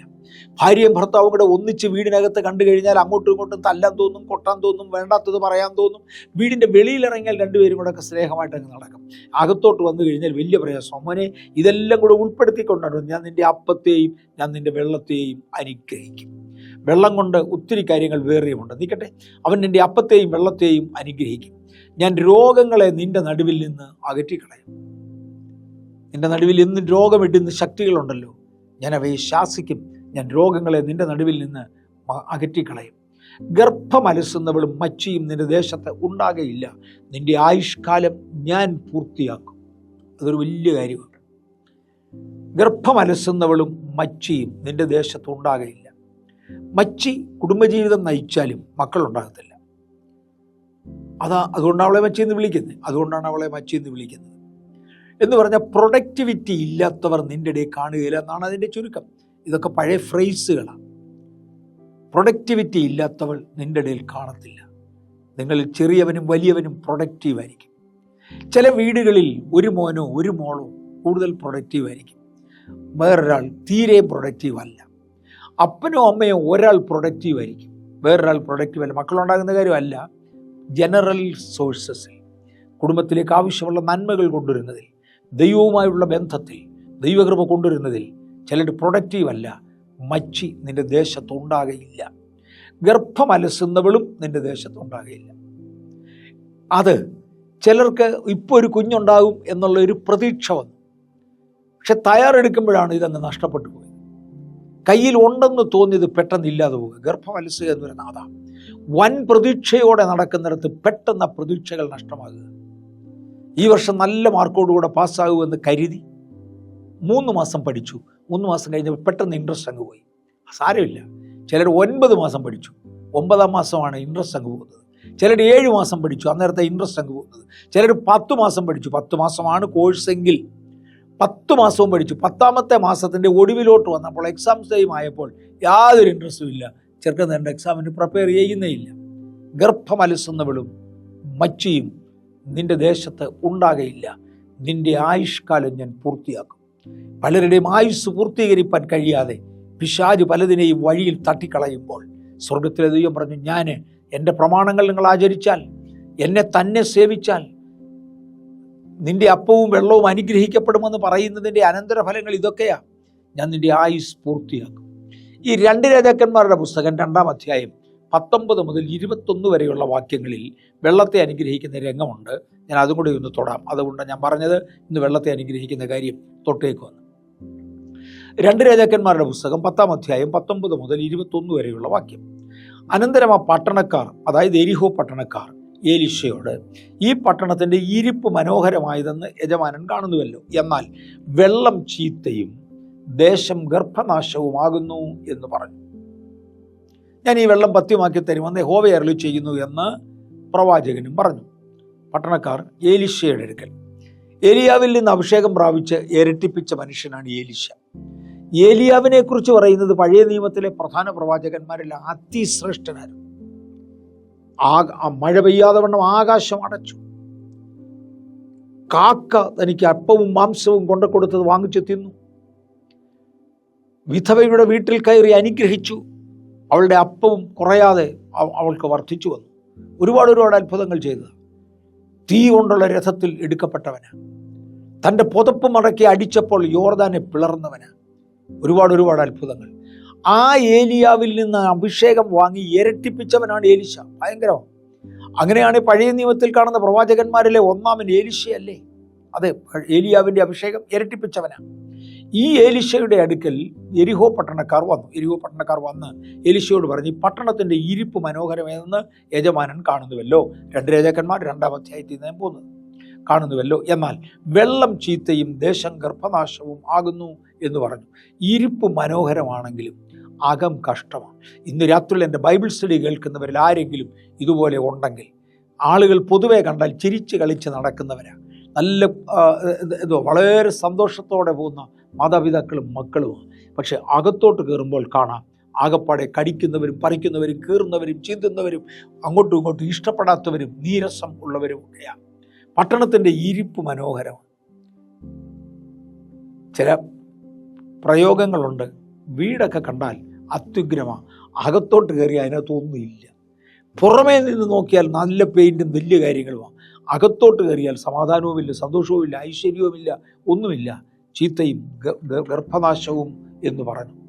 ഞാൻ ഈ വെള്ളം പഥ്യമാക്കിയിരിക്കുന്നു, ഇനി ഇതിനാൽ മരണവും ഗർഭനാശവും ഉണ്ടാകയില്ല എന്ന് യഹോവ അരുളി ചെയ്യുന്നു എന്ന് പ്രവാചകനും മറുപടി പറഞ്ഞു. നമുക്കിതിൻ്റെ ചരിത്രം കാണണമെങ്കിൽ യോശുവയുടെ പുസ്തകം 6-ാം അധ്യായത്തിലേക്ക് പോകണം. അതിൻ്റെ ഒരു 18 അടുക്കുന്ന വാക്യങ്ങളിലുണ്ട്. യോശുവയുടെ പുസ്തകം 6-ാം അധ്യായത്തിൻ്റെ ഒരു 18 അടുക്കുന്ന വാക്യങ്ങളിൽ ദൈവം എരിഹോ പട്ടണത്തെ ഇസ്രായേലിൻ്റെ കയ്യിൽ ഏൽപ്പിച്ചു. യോശുവ ആ പട്ടണത്തെ തീ വെച്ച് ചുട്ട് നശിപ്പിച്ചു, ആകപ്പാടെ ഇടിച്ചു കളഞ്ഞേച്ച് യോശുവ പട്ടണത്തെ ശാപിച്ചു. നിങ്ങൾക്കറിയാമോ, കനാൻ നാട്ടിലുള്ള പൈശാചിക ശക്തികളുടെ കുടിയിരിപ്പ് കേന്ദ്രമായിരുന്നു എരിഹോ. അതുകൊണ്ടാണ് യഹോവയ്ക്ക് അതിനോട് അത്രയും കയ്പും പ്രയാസവും വന്നത്. ദൈവത്തിനല്ലാത്തതിനോട് ദൈവത്തിന് കയ്പ. കാര്യം ഈസ് എ സെലസ് ഗോഡ്. ഞാൻ തീഷ്ണതയുള്ള യഹോവയാണ്. ദൈവത്തിനല്ലാത്തത് ഒന്നിനെയും പറ്റത്തില്ല. ഞാൻ എൻ്റെ ഭാര്യയെ സ്നേഹിക്കുന്നു, എൻ്റെ ഭാര്യ എന്നെ സ്നേഹിക്കുന്നു. പക്ഷെ ഞങ്ങൾക്കിടയിൽ കയറുവാൻ മറ്റ് ഒരു പുരുഷനോ സ്ത്രീയോ വന്നാൽ ഞങ്ങൾ സമ്മതിക്കത്തില്ല. കാരണം അത് വി ആർ പൊസസ്ഡ്. അത്രയും. എന്തിനിപ്പം ചില വീട്ടിലെ പട്ടികൾ അവിടുത്തെ യജമാനനുമായി ഭയങ്കര സ്നേഹമാണ്. ഞാൻ യജമാനനോട് സ്നേഹമായിട്ട് അദ്ദേഹത്തോട് ഒന്ന് കെട്ടിപ്പിടിക്കുകയോ എടുക്കുക, പട്ടി വന്ന് കുരയ്ക്കും. മതിയട, എൻ്റെ സ്വന്തമാണ് യജമാനൻ, നീ കെട്ടിപ്പിടിക്കേണ്ട എന്നുള്ള ഭാവേന അവൻ വന്ന് കുരയ്ക്കും. അവൻ വന്ന് എന്നെ അടുപ്പിക്കാതെ നോക്കും. ദൈവത്തിന് മനുഷ്യനോട് പറ്റിയിരിക്കുന്നത് ഭയങ്കര താല്പര്യമാണ്. നമ്മൾ ഈ പ്രൊവേർബ്സ് വായിക്കുമ്പോൾ 8-ാമത്തെ അധ്യായത്തിലാണ് പിതാവായ ദൈവം പ്രപഞ്ചം സൃഷ്ടിക്കുമ്പോൾ ഞാൻ അവൻ്റെ മുമ്പിൽ അന്ന് വിനോദിച്ചു കൊണ്ടിരുന്നു. യേശു തൻ്റെ പിതാവിനെ കുറിച്ചും പറയുന്നതാണ്. യേശു തന്നെക്കുറിച്ച് തൻ്റെ പിതാവുമായുള്ള ബന്ധത്തിൽ പറയുന്നതാണ്. ഞാൻ എൻ്റെ പിതാവിൻ്റെ മുമ്പിൽ വിനോദിച്ചു കൊണ്ടിരുന്നു. ഞാൻ അവൻ്റെ പ്രമോദമായിരുന്നു. ഞാൻ അവൻ്റെ മുമ്പിൽ ശില്പിയായിരുന്നു. അവൻ്റെ പ്രമോദമായി ഞാൻ തുടർന്നു. എന്നാൽ എൻ്റെ പ്രമോദം മനുഷ്യപുത്രന്മാരോടുകൂടെ ആയിരുന്നു. പിതാവായ ദൈവം ക്രിസ്തുവിൽ പ്രമോദിച്ചു കൊണ്ടിരിക്കുമ്പോൾ തൻ പുത്രനാണ്. അന്നും പുത്രൻ്റെ നോട്ടം മനുഷ്യപുത്രനാണ്, ഞാനാണ്, എന്നോടുള്ള നോട്ടമാണ് ദൈവത്തിനെന്നുള്ളത്, യേശുവിനെന്നുള്ളത്. സഹോദരന്മാരെ, നിങ്ങളോടുള്ള നോട്ടമാണ്. സഹോദരിമാരെ, നിങ്ങളോടുള്ള നോട്ടമാണ് അന്ന് ദൈവത്തിന് കൂടുതലായിട്ടുണ്ടായിരുന്നത്. അവൻ്റെ വിനോദം, എൻ്റെ വിനോദം മനുഷ്യപുത്രന്മാരോടുകൂടെ ആയിരുന്നു. യോശുവ എരിഹോ പിടിച്ചു. കർത്താവ് പറഞ്ഞത് അത് മുഴുവനും വാളിൻ്റെ വായ്ത്തലേക്ക് വെട്ടിക്കളയണം. തീയിലിട്ട് ചുടേണ്ടത് തീയിലിട്ട് ചുടണം. അതിനകത്തൊന്നും യാതൊന്നും എടുക്കരുത്. ശപഥാർപ്പിതമായി അർപ്പിക്കണം എന്ന് പറഞ്ഞാൽ ദൈവത്തിന് ശപഥം ചെയ്തങ്ങ് കൊടുക്കണം. യാതൊന്നും എടുക്കരുത്. സ്ത്രീയെയാകട്ടെ, പുരുഷനെയാകട്ടെ, കുഞ്ഞിനെയാകട്ടെ, പൊന്നാകട്ടെ, വെള്ളിയാകട്ടെ, അന്നത്തെ ഭാഷയിലോട്ട് ഞാൻ ഇറങ്ങി വരികയാണ്. വിലയേറിയ ബാബിലോന്യ വസ്ത്രമാകട്ടെ, ഒന്നും എടുക്കരുത്. ഡിസ്ട്രോയ് ദം. കാള പോലും കഴുത പോലും എന്തുപോലും ഡിസ്ട്രോയ് ദം. ഒന്നും എടുക്കരുത് എന്ന് പറഞ്ഞു. ദൈവം അങ്ങനെ പറഞ്ഞ രംഗങ്ങൾ പലതുണ്ട്. ഇവിടെ യോശുവയോട് പറഞ്ഞത് അങ്ങനെയാണ്, എല്ലാം കളയാൻ പറഞ്ഞു. പക്ഷേ അതിനകത്തൊരു ആഖാൻ ഉണ്ടായിരുന്നു. ആഖാൻ അവൻ്റെ കോമൺ സെൻസ് ഉപയോഗിച്ചു. ആഖാൻ ആകപ്പാടെ ഇങ്ങനെ ഓർത്തു, ഞാൻ ആ ചരിത്രത്തിന് അകത്ത് കയറി ആഖാൻ്റെ കാര്യം തൊടുക, ആഖാൻ്റെ കാര്യം പ്രധാനമല്ല, പക്ഷെ കയറി തൊടുക, ചില കാര്യങ്ങൾ പറയാനുള്ളതുകൊണ്ട്. ആഖാൻ അദ്ദേഹത്തിൻ്റെ കോമൺ സെൻസ് ഉപയോഗിക്കുന്ന ആളായിരുന്നു. എനിക്കൊന്ന് ഒരു ഗ്രാജുവേറ്റൊക്കെ ആയിരുന്നിരിക്കാം അന്നത്തെ ലെവലിൽ. എല്ലാം ഈ ചുട്ട് കളഞ്ഞിട്ട് എന്താ കാര്യം? ഇവിടെ കുറച്ച് ബാബിലോന്യ വസ്ത്രങ്ങൾ ഇരിക്കുന്നു, അത് ചുട്ട് കളഞ്ഞിട്ട് ആർക്ക് എന്ത് ഗുണം? ഇവിടെ തേണ്ട കുറച്ച് വെള്ളി ഇരിക്കുന്നു, കുറേ പൊന്നിരിക്കുന്നു, കട്ടകളായിട്ടിരിക്കുക. ഇതവിടെ ഇരുന്നുകൊണ്ട് ആർക്കെന്ത് നഷ്ടം? അല്ലെ, ഞാനിത് എടുത്താൽ ആർക്കെന്ത് നഷ്ടം? പിന്നെ എല്ലാവരുടെയും മുമ്പിൽ വെച്ച് അരുത് എന്ന് യോശുവ പറഞ്ഞതുകൊണ്ട് യോശുവയെ മാനിക്കാനും മറ്റുള്ളവരെ മാനിക്കാനും മാതൃകാദോഷം കാണിക്കാതിരിക്കാനും ആരും കാണാതെ രഹസ്യമായിട്ടങ്ങ് ചെയ്തേക്കാം. നമ്മളും അങ്ങനെയൊക്കെ ഉള്ളവരുണ്ട് കേട്ടോ, ആരും കാണാതെ രഹസ്യമായി ചെയ്യുന്നവർ. അങ്ങനെ ഈ ആഖാന് ഒരു വെള്ളിക്കട്ടയും പൊൻകട്ടയും ഒക്കെ എടുത്ത് കുറേ ബാബിലോന്യ വസ്ത്രങ്ങളും എടുത്ത് ഇതെല്ലാം കൂടി ഒരു കുഴി കുഴിച്ച് തൻ്റെ കൂടാരത്തിൻ്റെ അകത്തൊരു കുഴി കുഴിച്ച് കുഴിക്കകത്തിട്ട് മൂടി. അലാസ്, അടുത്ത യുദ്ധത്തിൽ ഇസ്രായേൽ തോറ്റു. ഹായ് പട്ടണക്കാരോടായിരുന്നു അടുത്ത യുദ്ധം. അതിനകത്ത് ഇസ്രായേൽ തോറ്റു. ഇസ്രായേലിൽ അനേകർ വാളിൻ്റെ വായ്ത്തലേക്ക് വെട്ടി വീഴ്ത്തപ്പെട്ടു. യോശുവ നിലവിളിച്ചുകൊണ്ട് ദൈവത്തിൻ്റെ അടുക്കൽ ചെന്ന്, കർത്താവേ, എന്തുവായത്? യുദ്ധങ്ങളുടെ ആരംഭത്തെങ്കിൽ കനാൻ നാട് മൊത്തം പിടിച്ചെടുക്കേണ്ട ഈ ജനം ആരംഭത്തെങ്കിൽ ഇതുപോലെ വൻകിട നഷ്ടങ്ങൾ സഹിച്ചു തുടങ്ങിയാൽ ഞങ്ങൾ എവിടെ ചെല്ലും? അതുകൊണ്ട് ജനത്തിൻ്റെ മൊറാൽ നഷ്ടപ്പെട്ടു പോകും, അവരുടെ ധൈര്യം നഷ്ടപ്പെട്ടു പോകും കർത്താവേ എന്ന് പറഞ്ഞ് നിലവിളിച്ചപ്പോൾ പറഞ്ഞു, ഒരാഖാനുണ്ട്. അവരാഖാനെ പിടിച്ചുകൊണ്ട് വന്നു, അവനെ കല്ലെറിഞ്ഞു കൊന്നു. ഞാൻ ആ ഭാഗം വിശദീകരിക്കുന്നില്ല. കോമൺ സെൻസ് ഒന്നും ദൈവം അംഗീകരിക്കത്തില്ല. എൻ്റെ എല്ലാ ഇഷ്ടവും പൂർണ്ണമായി ചെയ്യണം. ഇത് കഴിഞ്ഞ് യോശുവ ആ പട്ടണത്തെ ശപിച്ചു. ഈ പട്ടണം ആരെങ്കിലും എന്തെങ്കിലും തിരിച്ചു പണിതാൽ അവൻ്റെ മക്കൾ നശിച്ചു പോട്ടെ എന്നർത്ഥം വരുന്ന വിശാലമായ ഒരു ശാപം യോശുവ ശപിച്ചു. അതിൻ്റെ കട്ടള വെക്കുമ്പോൾ മൂത്ത മകൻ പോട്ടെ, ഉത്തരം വെക്കുമ്പോൾ ഇളയ മകൻ പോട്ടെ എന്നൊക്കെ പറഞ്ഞ് ഒരു ശാപം കൊടുത്തു. യോശുവയുടെ പുസ്തകം 7-ാം അധ്യായത്തിൻ്റെ 25-ാമത്തെ വാക്യത്തിൽ ആഖാനെ നമുക്ക് കാണാം. 1 രാജാക്കന്മാരുടെ പുസ്തകം 16-ാം അധ്യായത്തിൻ്റെ 34-ാമത്തെ വാക്യത്തിൽ ആഹാബിൻ്റെ കാലത്ത് ഹീയേൽ എന്ന പട്ടണം പണിതു. അത് എരിഹോവിൻ്റെ ഭാഗമാണ്. അത് പണിതു. ഫലം ഹീയേലിൻ്റെ മക്കൾ നഷ്ടമായി. ഹീയേൽ എരിഹോ പണിതു, അതിന് അവൻ്റെ മക്കൾ നഷ്ടമായി. ഇങ്ങനെ ശപിക്കപ്പെട്ട പട്ടണമാണ്. ഈ ശപിക്കപ്പെട്ട പട്ടണത്തിലാണ് പണിത് ഉയർത്തി ആളുകൾക്ക് താമസിക്കാൻ കൊള്ളും. പക്ഷെ അവിടെ ചെന്നപ്പോഴാണ് പറയുന്നത്, ഇവിടെ വെള്ളം മോശമാണ്, ഗർഭനാശം ഉണ്ടാകുന്നതാണ്. എലീശ പറഞ്ഞു, ഒരു കുറച്ച് വെള്ളം ഇഞ്ഞു കൊണ്ടുപോവാ. എൻ്റെ ദൈവത്തിൻ്റെ പ്രത്യേകത മുറിക്കുകയും മുറിവ് കെട്ടുകയും ചെയ്യുന്നവനാണ്. എൻ്റെ ദൈവത്തിൻ്റെ പ്രത്യേകത പൊളിക്കുകയും തിരിച്ചു പണിയുകയും ചെയ്യുന്നവനാണ്. ആ കാലഘട്ടം കഴിഞ്ഞപ്പോൾ ഒരഭിഷിക്തനായ ദൈവഭക്തൻ്റെ വായിൽ നിന്ന് വീഴുന്ന വാക്കുകളും തൻ്റെ കൈകൊണ്ട് ചെയ്യുന്ന പ്രവചന ക്രിയകളും മാനിച്ച് പട്ടണത്തിൻ്റെ ശാപം പൊട്ടിക്കുവാൻ തീരുമാനിച്ച ദൈവം സമയമായപ്പോൾ ശക്തനായ അഭിഷേകത്തിൻ്റെ ഇരട്ടിപ്പങ്ക് പ്രാപിച്ച ഏലീശയെ അവിടെ അയക്കുകയും ഏലീശ വന്ന് ആ വെള്ളം അവിടെ എടുത്ത് കുറച്ച് ഉപ്പുമൊക്കെ എടുത്ത് അവിടെ പഥ്യമാക്കുകയും ചെയ്തു. 2 രാജാക്കന്മാർ 2-ാം അധ്യായത്തിൻ്റെ 21-ാമത്തെ വാക്യത്തിൽ അത് കാണാം. ഞാൻ ഈ വെള്ളം പഥ്യമാക്കിയിരിക്കുന്നു, ഇനി ഇതിനാൽ മരണവും ഗർഭനാശവും ഉണ്ടാകയില്ല എന്ന് യഹോവ അരുളി ചെയ്യുന്നു എന്ന് പറഞ്ഞു അതിനെ നേരെയാക്കി. ആവർത്തന പുസ്തകം 7-ാം അധ്യായത്തിൻ്റെ 15-ാമത്തെ വാക്യത്തിൽ, ഡ്യൂട്രോണമി ആവർത്തനം 7-ാം അധ്യായം 15-ാമത്തെ വാക്യത്തിൽ, യഹോവ സകല രോഗവും നിങ്ങളിൽ നിന്ന് അകറ്റിക്കളയും, നീ അറിഞ്ഞിരിക്കുന്ന മിസ്രയീമ്യരുടെ ദുർവ്യാധികളിൽ ഒന്നും അവൻ നിന്റെ മേൽ വരുത്താതെ നിന്നെ സൗഖ്യമാക്കും. ഇങ്ങനെ രോഗസൗഖ്യവും വിടുതലും പഴയ നിയമത്തിൽ ഇസ്രായേൽ അനുഭവിച്ചിരുന്നു. കണ്ടീഷൻ 1, ചൊരിയപ്പെട്ട രക്തം തങ്ങളുടെ മേൽ തളിക്കപ്പെട്ടത്. 2, ദൈവത്തിൻ്റെ പ്രമാണങ്ങൾ, വ്യവസ്ഥകൾ പൂർണ്ണമായി ആചരിക്കുന്നത്. ഇത് അവരുടെ പ്രമാണമായിരുന്നു. അവരിൽ അനേക രോഗശാന്തി അനുഭവിച്ചു. In there worship Israel remembered it and claimed it. ഈ സങ്കീർത്തനങ്ങളൊക്കെ പഴയ നിയമത്തിൽ ആരാധിക്കാൻ വേണ്ടി ഉണ്ടാക്കിയിരിക്കുന്ന ദൈവിക ഗാനങ്ങളാണ്. ഈ സങ്കീർത്തനങ്ങൾക്കകത്ത് രോഗസൗഖ്യത്തെക്കുറിച്ച് ഗൗരവമായിട്ട്, അവൻ നിന്നെ സൗഖ്യമാക്കുന്ന യഹോവ, ഞാൻ നിന്നെ സൗഖ്യമാക്കുന്ന യഹോവ, സങ്കീർത്തനങ്ങൾക്കകത്ത് രോഗശാന്തിയെക്കുറിച്ച് ഗൗരവമായി പറയുന്നത് കാണാം. അവരത് ആഘോഷിച്ചു, അവരത് ക്ലെയിം ചെയ്തു, അവരത് അനുഭവിച്ചു എന്ന് കാണാം. ഇസ്രായേലിൻ്റെ ആരാധനകളിൽ രോഗശാന്തിക്കൊരു സ്ഥാനമുണ്ടായിരുന്നു. നമ്മുടെ ആരാധനകളിൽ രോഗശാന്തിക്ക് സ്ഥാനമുണ്ടോ? ഉണ്ട്. നിങ്ങൾ കൂടി വരുമ്പോൾ ഓരോരുത്തരും സങ്കീർത്തനമുണ്ട്, ഉപദേശമുണ്ട്, അന്യഭാഷയുണ്ട്, വ്യാഖ്യാനമുണ്ട്. അവിടെ രോഗശാന്തിയെക്കുറിച്ച് പറയുന്നില്ലെങ്കിലും കർത്താവിൻ്റെ സന്നിധിയിൽ ഒരുമിച്ച് വരുന്ന ഇടങ്ങളിൽ ദൈവത്തിൻ്റെ സാന്നിധ്യം രോഗശാന്തിയിലേക്ക് അനേകരെ നടത്തുന്നുണ്ട്. കഴിയുമെങ്കിൽ ഓരോ സഭായോഗത്തിനും, എൻ്റെ ആശയാണ്, കഴിയുമെങ്കിൽ ഓരോ സഭായോഗത്തിനും ചില വ്യക്തികളെങ്കിലും സൗഖ്യമാകണം എന്നെനിക്ക് താല്പര്യമുണ്ട്. ദൈവത്തിൻ്റെ കരുണയാൽ മിക്ക സഭായോഗങ്ങളിലും ആരെങ്കിലുമൊക്കെ വിടുതലായി ചരിത്രം ആളുകൾ വന്ന് പറയുന്നുണ്ട്. ചിലരുടെ ഹൃദയഭാരം മാറിയതായിരിക്കാം, ചിലരുടെ രോഗങ്ങൾ അഴിഞ്ഞതായിരിക്കാം, ചിലരുടെ കടഭാരങ്ങൾ മാറിയതായിരിക്കാം, ചിലരുടെ വൈരാഗ്യം പോയതായിരിക്കാം, ചിലരുടെ ശത്രു കീഴടങ്ങിയതായിരിക്കാം. എന്തെങ്കിലുമൊക്കെ ചില വിടുതലുകൾ മിക്ക സഭായോഗങ്ങളിലും സംഭവിക്കുന്നതായി ആളുകൾ പറയാറുണ്ട്. സാധാരണ യോഗങ്ങളിലും ആളുകൾ പറയാറുണ്ട്. ആ സാക്ഷ്യങ്ങൾക്കായി ഞാൻ ദൈവത്തെ സ്തുതിക്കുന്നു. ദൈവസാന്നിധ്യം അകത്തോട്ട് കയറുമ്പോൾ, ഈ പ്രകാശം അകത്തോട്ട് വരുമ്പോൾ ഇരുൾ തന്നെ മാറും.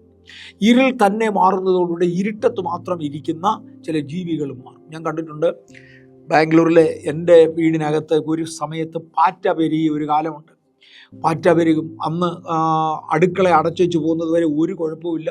അടുക്കള അടച്ചു കഴിഞ്ഞാൽ രാത്രിയിൽ ഈ അടുക്കളയ്ക്കകത്തൂടെയൊക്കെ പാറ്റ കയറിയിട്ട് എന്തെങ്കിലും വീണ് കിടപ്പുണ്ടെങ്കിൽ എടുത്തു തിന്നും എന്നൊക്കെ പറയുന്നു. ഞാൻ കണ്ടിട്ടില്ല. പക്ഷെ ഒരു ദിവസം ഇച്ചിരി വെള്ളം എടുക്കാൻ വേണ്ടി ഞാൻ ലൈറ്റ് ഓൺ ചെയ്തു. പെട്ടെന്ന് പാറ്റകൾ ഓടുന്ന കാഴ്ച ഞാൻ കണ്ടു.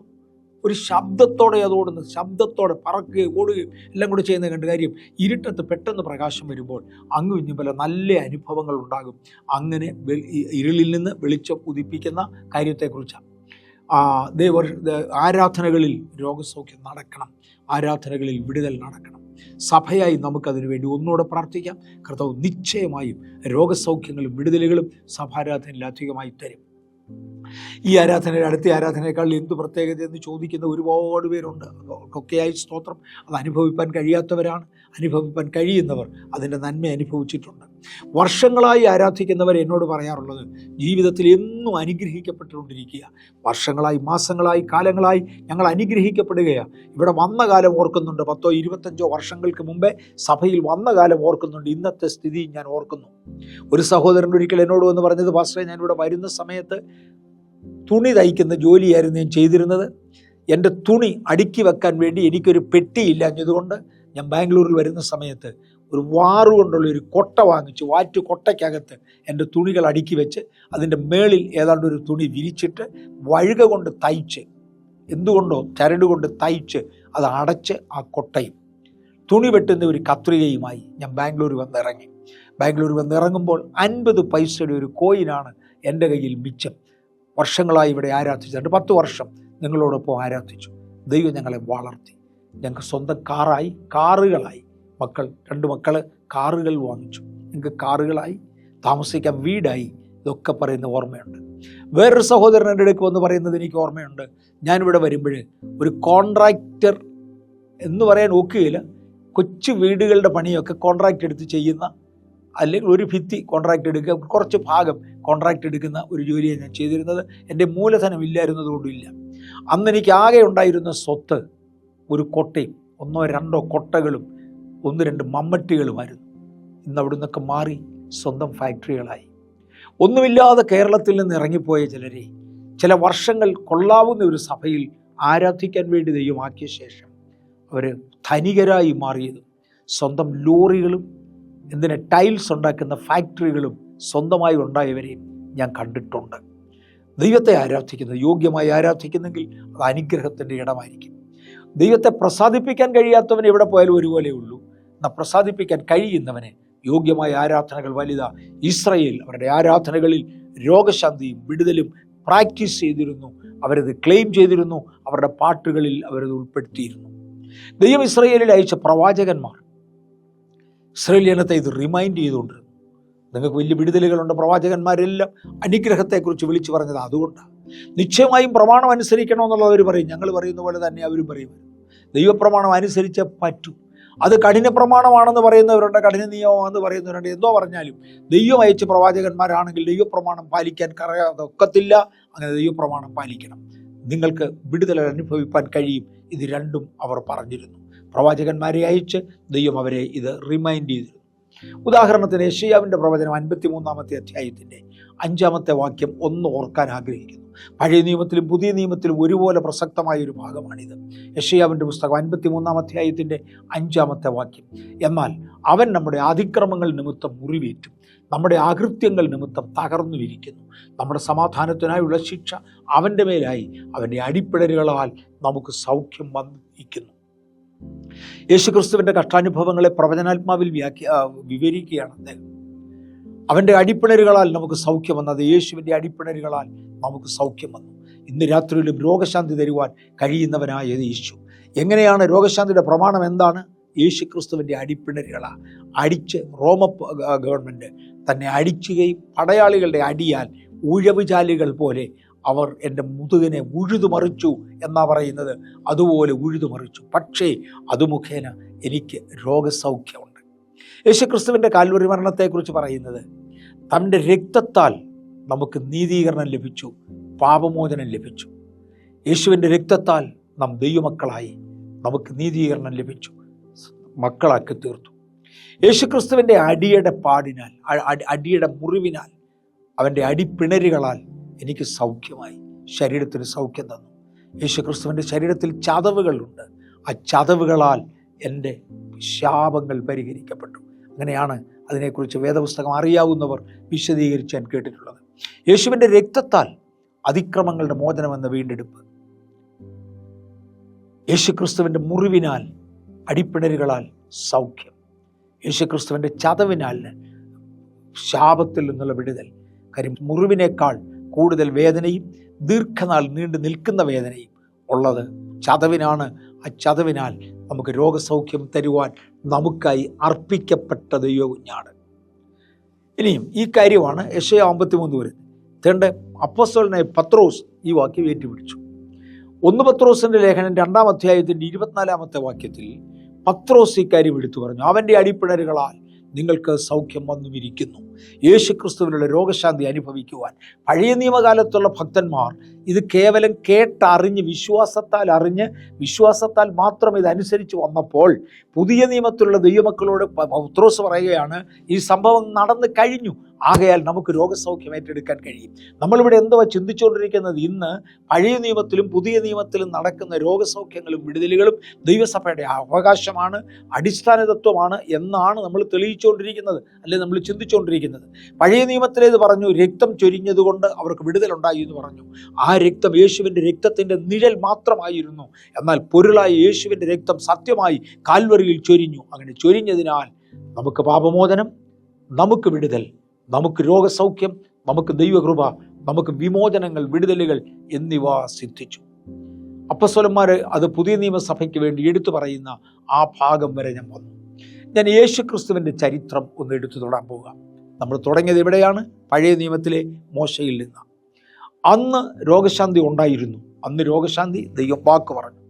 നമുക്ക് യേശു ക്രിസ്തുവിൻ്റെ ജീവചരിത്രം ഒന്ന് എടുത്തു നോക്കാം. യോഹന്നാന്റെ സുവിശേഷം 3-ാം അധ്യായത്തിൻ്റെ 2-ാമത്തെ വാക്യത്തിൽ, യോഹന്നാൻ 3:2, അവൻ, അതായത് നിക്കോദീമോസിൻ്റെ കാര്യമാണ്. നിക്കോദീമോസ് അവൻ രാത്രിയിൽ അവൻ്റെ അടുക്കൽ, യേശുവിൻ്റെ അടുക്കൽ വന്ന് അവനോട്, റബി, നീ ദൈവത്തിൻ്റെ അടുക്കൽ നിന്ന് ഉപദേഷ്ടാവായി വന്നിരിക്കുന്നു എന്ന് ഞങ്ങൾ അറിയുന്നു. ദൈവം തന്നോടുകൂടെ ഇല്ലെങ്കിൽ നീ ചെയ്യുന്ന ഈ അടയാളങ്ങളെ ചെയ്യുവാൻ ആർക്കും കഴിയുകയില്ല എന്ന് പറഞ്ഞു. അവൻ നിക്കോദിമോസ് ശ്രദ്ധിച്ചപ്പോൾ യേശു അടയാളം ചെയ്യുന്നതായി കണ്ടു. മറക്കണ്ട, പുരോഹിതൻ കണ്ടിട്ടില്ല, മഹാപുരോഹിതൻ കണ്ടിട്ടില്ല, നിക്കോദിമോസ് കണ്ടു. യേശുവിനെ പലരും പല രീതിയിലാണ് കാണുന്നത്. ക്രിട്ടിക്കൽ മൈൻഡോടുകൂടെ, നെഗറ്റീവ് ചിന്താഗതിയോടുകൂടെ ഒരുത്തൻ വന്നാൽ സത്യം കാണാതെ വണ്ണം പിശാച് അവൻ്റെ കണ്ണു കൂരിടാക്കും. പക്ഷെ പോസിറ്റീവ് ചിന്താഗതിയോടുകൂടെ, നിർമ്മല ബുദ്ധിയോടുകൂടെ ഒരുത്തൻ ദൈവസന്നിധിയിൽ വന്നാൽ യാഥാർത്ഥ്യം കാണുവാൻ പരിശുദ്ധാത്മാവ് അവൻ്റെ കണ്ണു തുറക്കും. നിക്കോദിമോസ് പറഞ്ഞു, ദൈവം അങ്ങയോടുകൂടെ ഇല്ലെങ്കിൽ ഈ അടയാളങ്ങൾ ചെയ്യുവാൻ അങ്ങയ്ക്ക് കഴിയുകയില്ല എന്ന് യേശുവിനോട് പറഞ്ഞു.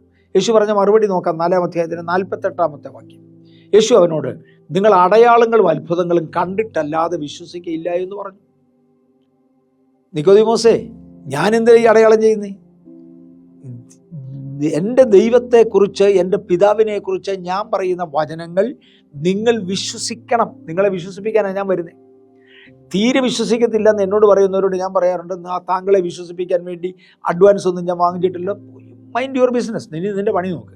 നിനക്ക് വേണേ വിശ്വസിക്കുക, വേണ്ടേ വിശ്വസിക്കേണ്ട, അത് നിൻ്റെ കാര്യം. എൻ്റെ കാര്യം ഞാൻ വിശ്വസിക്കുന്നു. വിശ്വസിക്കാൻ കൃപയുള്ളവരെ വിശ്വസിപ്പിക്കുവാൻ ദൈവവും താല്പര്യപ്പെടുന്നു. അല്ലാത്തവരെ കുറിച്ച് നമുക്കൊന്നും ചെയ്യാനൊക്കത്തില്ല. I have never taken any advance.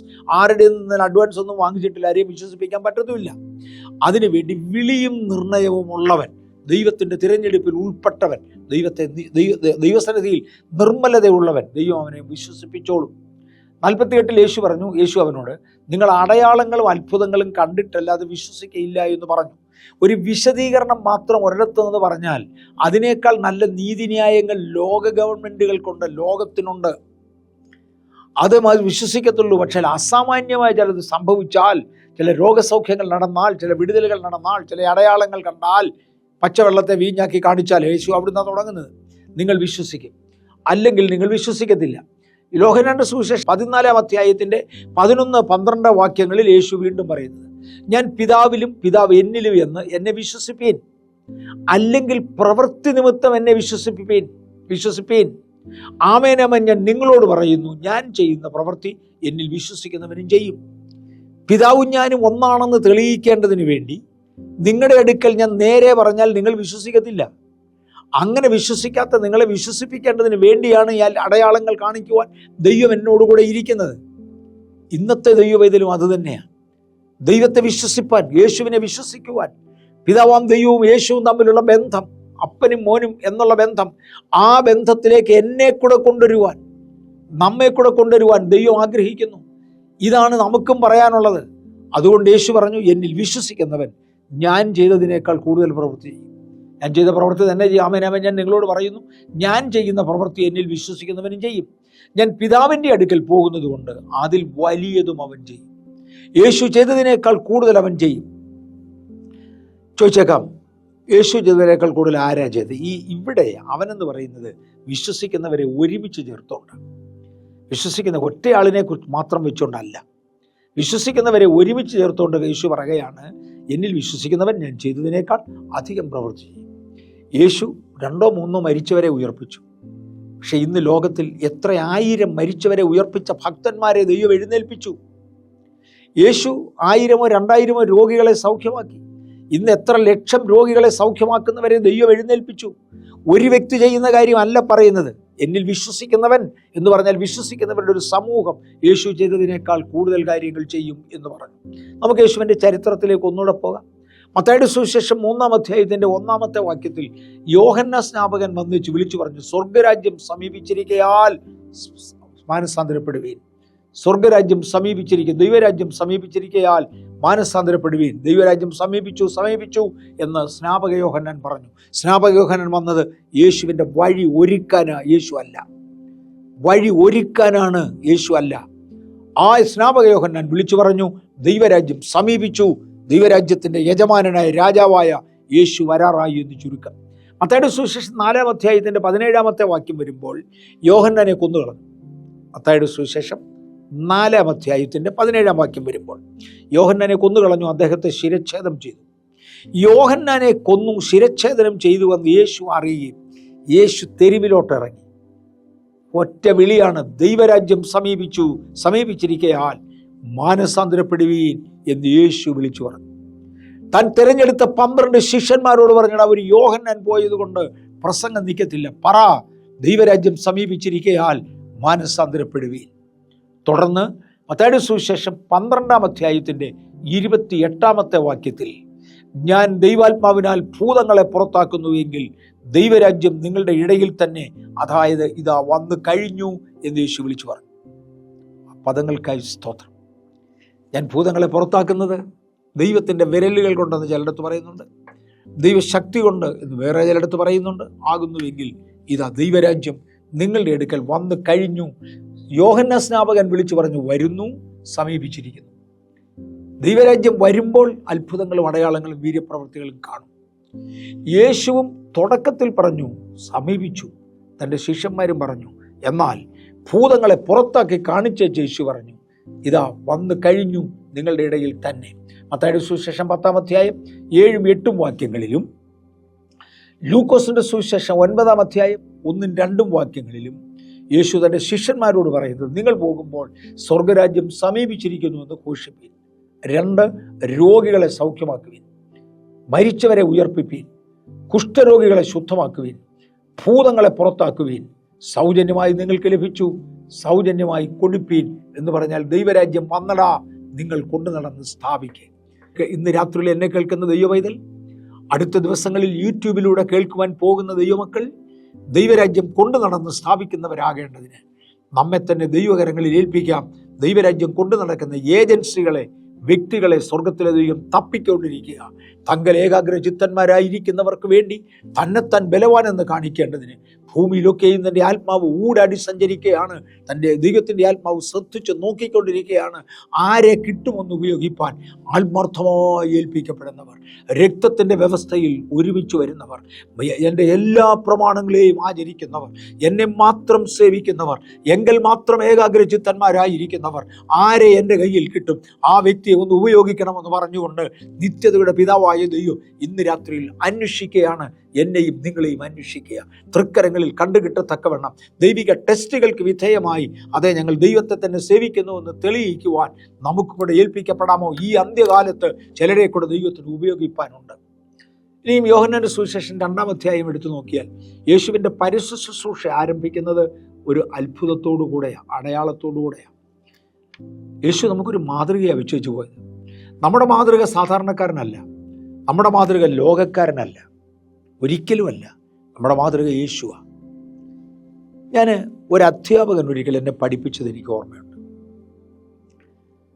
അദ്ദേഹം ബോർഡിൽ ഒരു ഇക്വേഷൻ എഴുതി. 2-ാമത്തെ ലൈനിൽ വേറൊരു ഇക്വേഷൻ എഴുതി. 3-ാമത്തെ ലൈനിൽ ഈക്വൽ എന്ന് പറഞ്ഞുകൊണ്ട് ഇക്വേഷൻ എഴുതി. ഈ മനുഷ്യൻ ടക്ക് എന്ന് എഴുതി പോവാ. എനിക്ക് തോന്നുന്നു 1 മിനിറ്റ് കൊണ്ട് അദ്ദേഹം ഒരു ബ്ലാക്ക് ബോർഡ് കംപ്ലീറ്റ് ചെയ്തു. വലിയ അക്ഷരമാണ്. ഒരു ബ്ലാക്ക് ബോർഡ് കംപ്ലീറ്റ് ചെയ്തു. ഒരു തിയറത്തിൻ്റെ തെളിയില്ല അദ്ദേഹം തെളിയിച്ചു.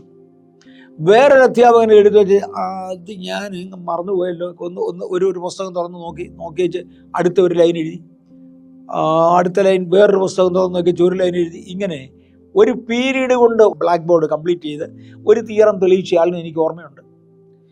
ഒറ്റ മിനിറ്റ് കൊണ്ട് ആ തിയറത്തിൻ്റെ കംപ്ലീറ്റ് പ്രോബ്ലം സോൾവ് ചെയ്തവന് എനിക്ക് ഓർമ്മയുണ്ട്. ഓഫ്കോഴ്സ് ആ സ്പീഡിൽ പിക്കപ്പ് ചെയ്യാൻ എനിക്കൊക്കത്തില്ല, പക്ഷെ എന്നേക്കാൾ കഴിവുള്ളവർക്ക് അത് നോക്കും. മറ്റേ പുള്ളിയുടെ ക്ലാസ് ബോറടിയാണ്. ഞാൻ സ്കൂളിൽ പഠിച്ചുകൊണ്ടിരുന്ന കാലത്ത്, തമാശ, സ്കൂളിൽ പഠിച്ചുകൊണ്ടിരുന്ന കാലത്ത് എൻ്റെ കൂടെ പഠിച്ചിരുന്ന ഒരു വ്യക്തി, ഞാൻ പേര് പറയുന്നില്ല, ഒരു വ്യക്തി, അവന് കണക്കിന് തീരെ മാർക്കില്ലായിരുന്നു. അവസാനം ഹെഡ് മാസ്റ്റർ അവനോട് പറഞ്ഞു, നിന്നെ പരീക്ഷയ്ക്ക് ഇരുത്തണമെങ്കിൽ അപ്പനെ വിളിച്ചുകൊണ്ട് വന്നാലേ പറ്റൂ. അതുകൊണ്ട് അപ്പനെ വിളിച്ചുകൊണ്ട് പോവാ, അല്ലെങ്കിൽ നിന്നെ പരീക്ഷയ്ക്ക് ഇരുത്തത്തില്ല എന്ന് പറഞ്ഞു. ഈ കുട്ടി ഹെഡ് മാസ്റ്ററോട് പറഞ്ഞ വാചകം, എൻ്റെ അന്നത്തെ ഹെഡ് മാസ്റ്റർ ഒരു അച്ഛനാണ്. അച്ചോ, അപ്പൻ കാള പൂട്ടാൻ പോയില്ലെങ്കിൽ വൈകിട്ട് വീട്ടിൽ ചോറ് കാണുകയില്ല, കഞ്ഞിയില്ല, അതുകൊണ്ട് അപ്പൻ വരത്തില്ല. മാത്രമല്ല അപ്പൻ എൻ്റെ അത്രയും പോലും കണക്കറിയത്തില്ല. അപ്പം അപ്പനെ ഇവിടെ കൊണ്ട് കണക്കിനെടുത്താൻ പറ്റുകയില്ല. പിന്നെ നിന്നോട് എന്നാടാ ചെയ്യേണ്ടതെന്ന് ചോദിച്ചുകൊണ്ട് ഹെഡ് മാസ്റ്റർ ചാടി, നിനക്ക് ഇതിൽ കൂടുതൽ എന്ത് ചെയ്യാനാ? അവൻ പറഞ്ഞ മറുപടി, ഞാൻ 8ാം ക്ലാസ്സിൽ കയറിയത് മുതൽ മത്തായി സാറാണ് എന്നെ കണക്ക് പഠിപ്പിക്കുന്നത്. ആ സാറ് പഠിപ്പിച്ച ആ രീതി കൂടുതൽ പഠിച്ചിട്ടില്ല.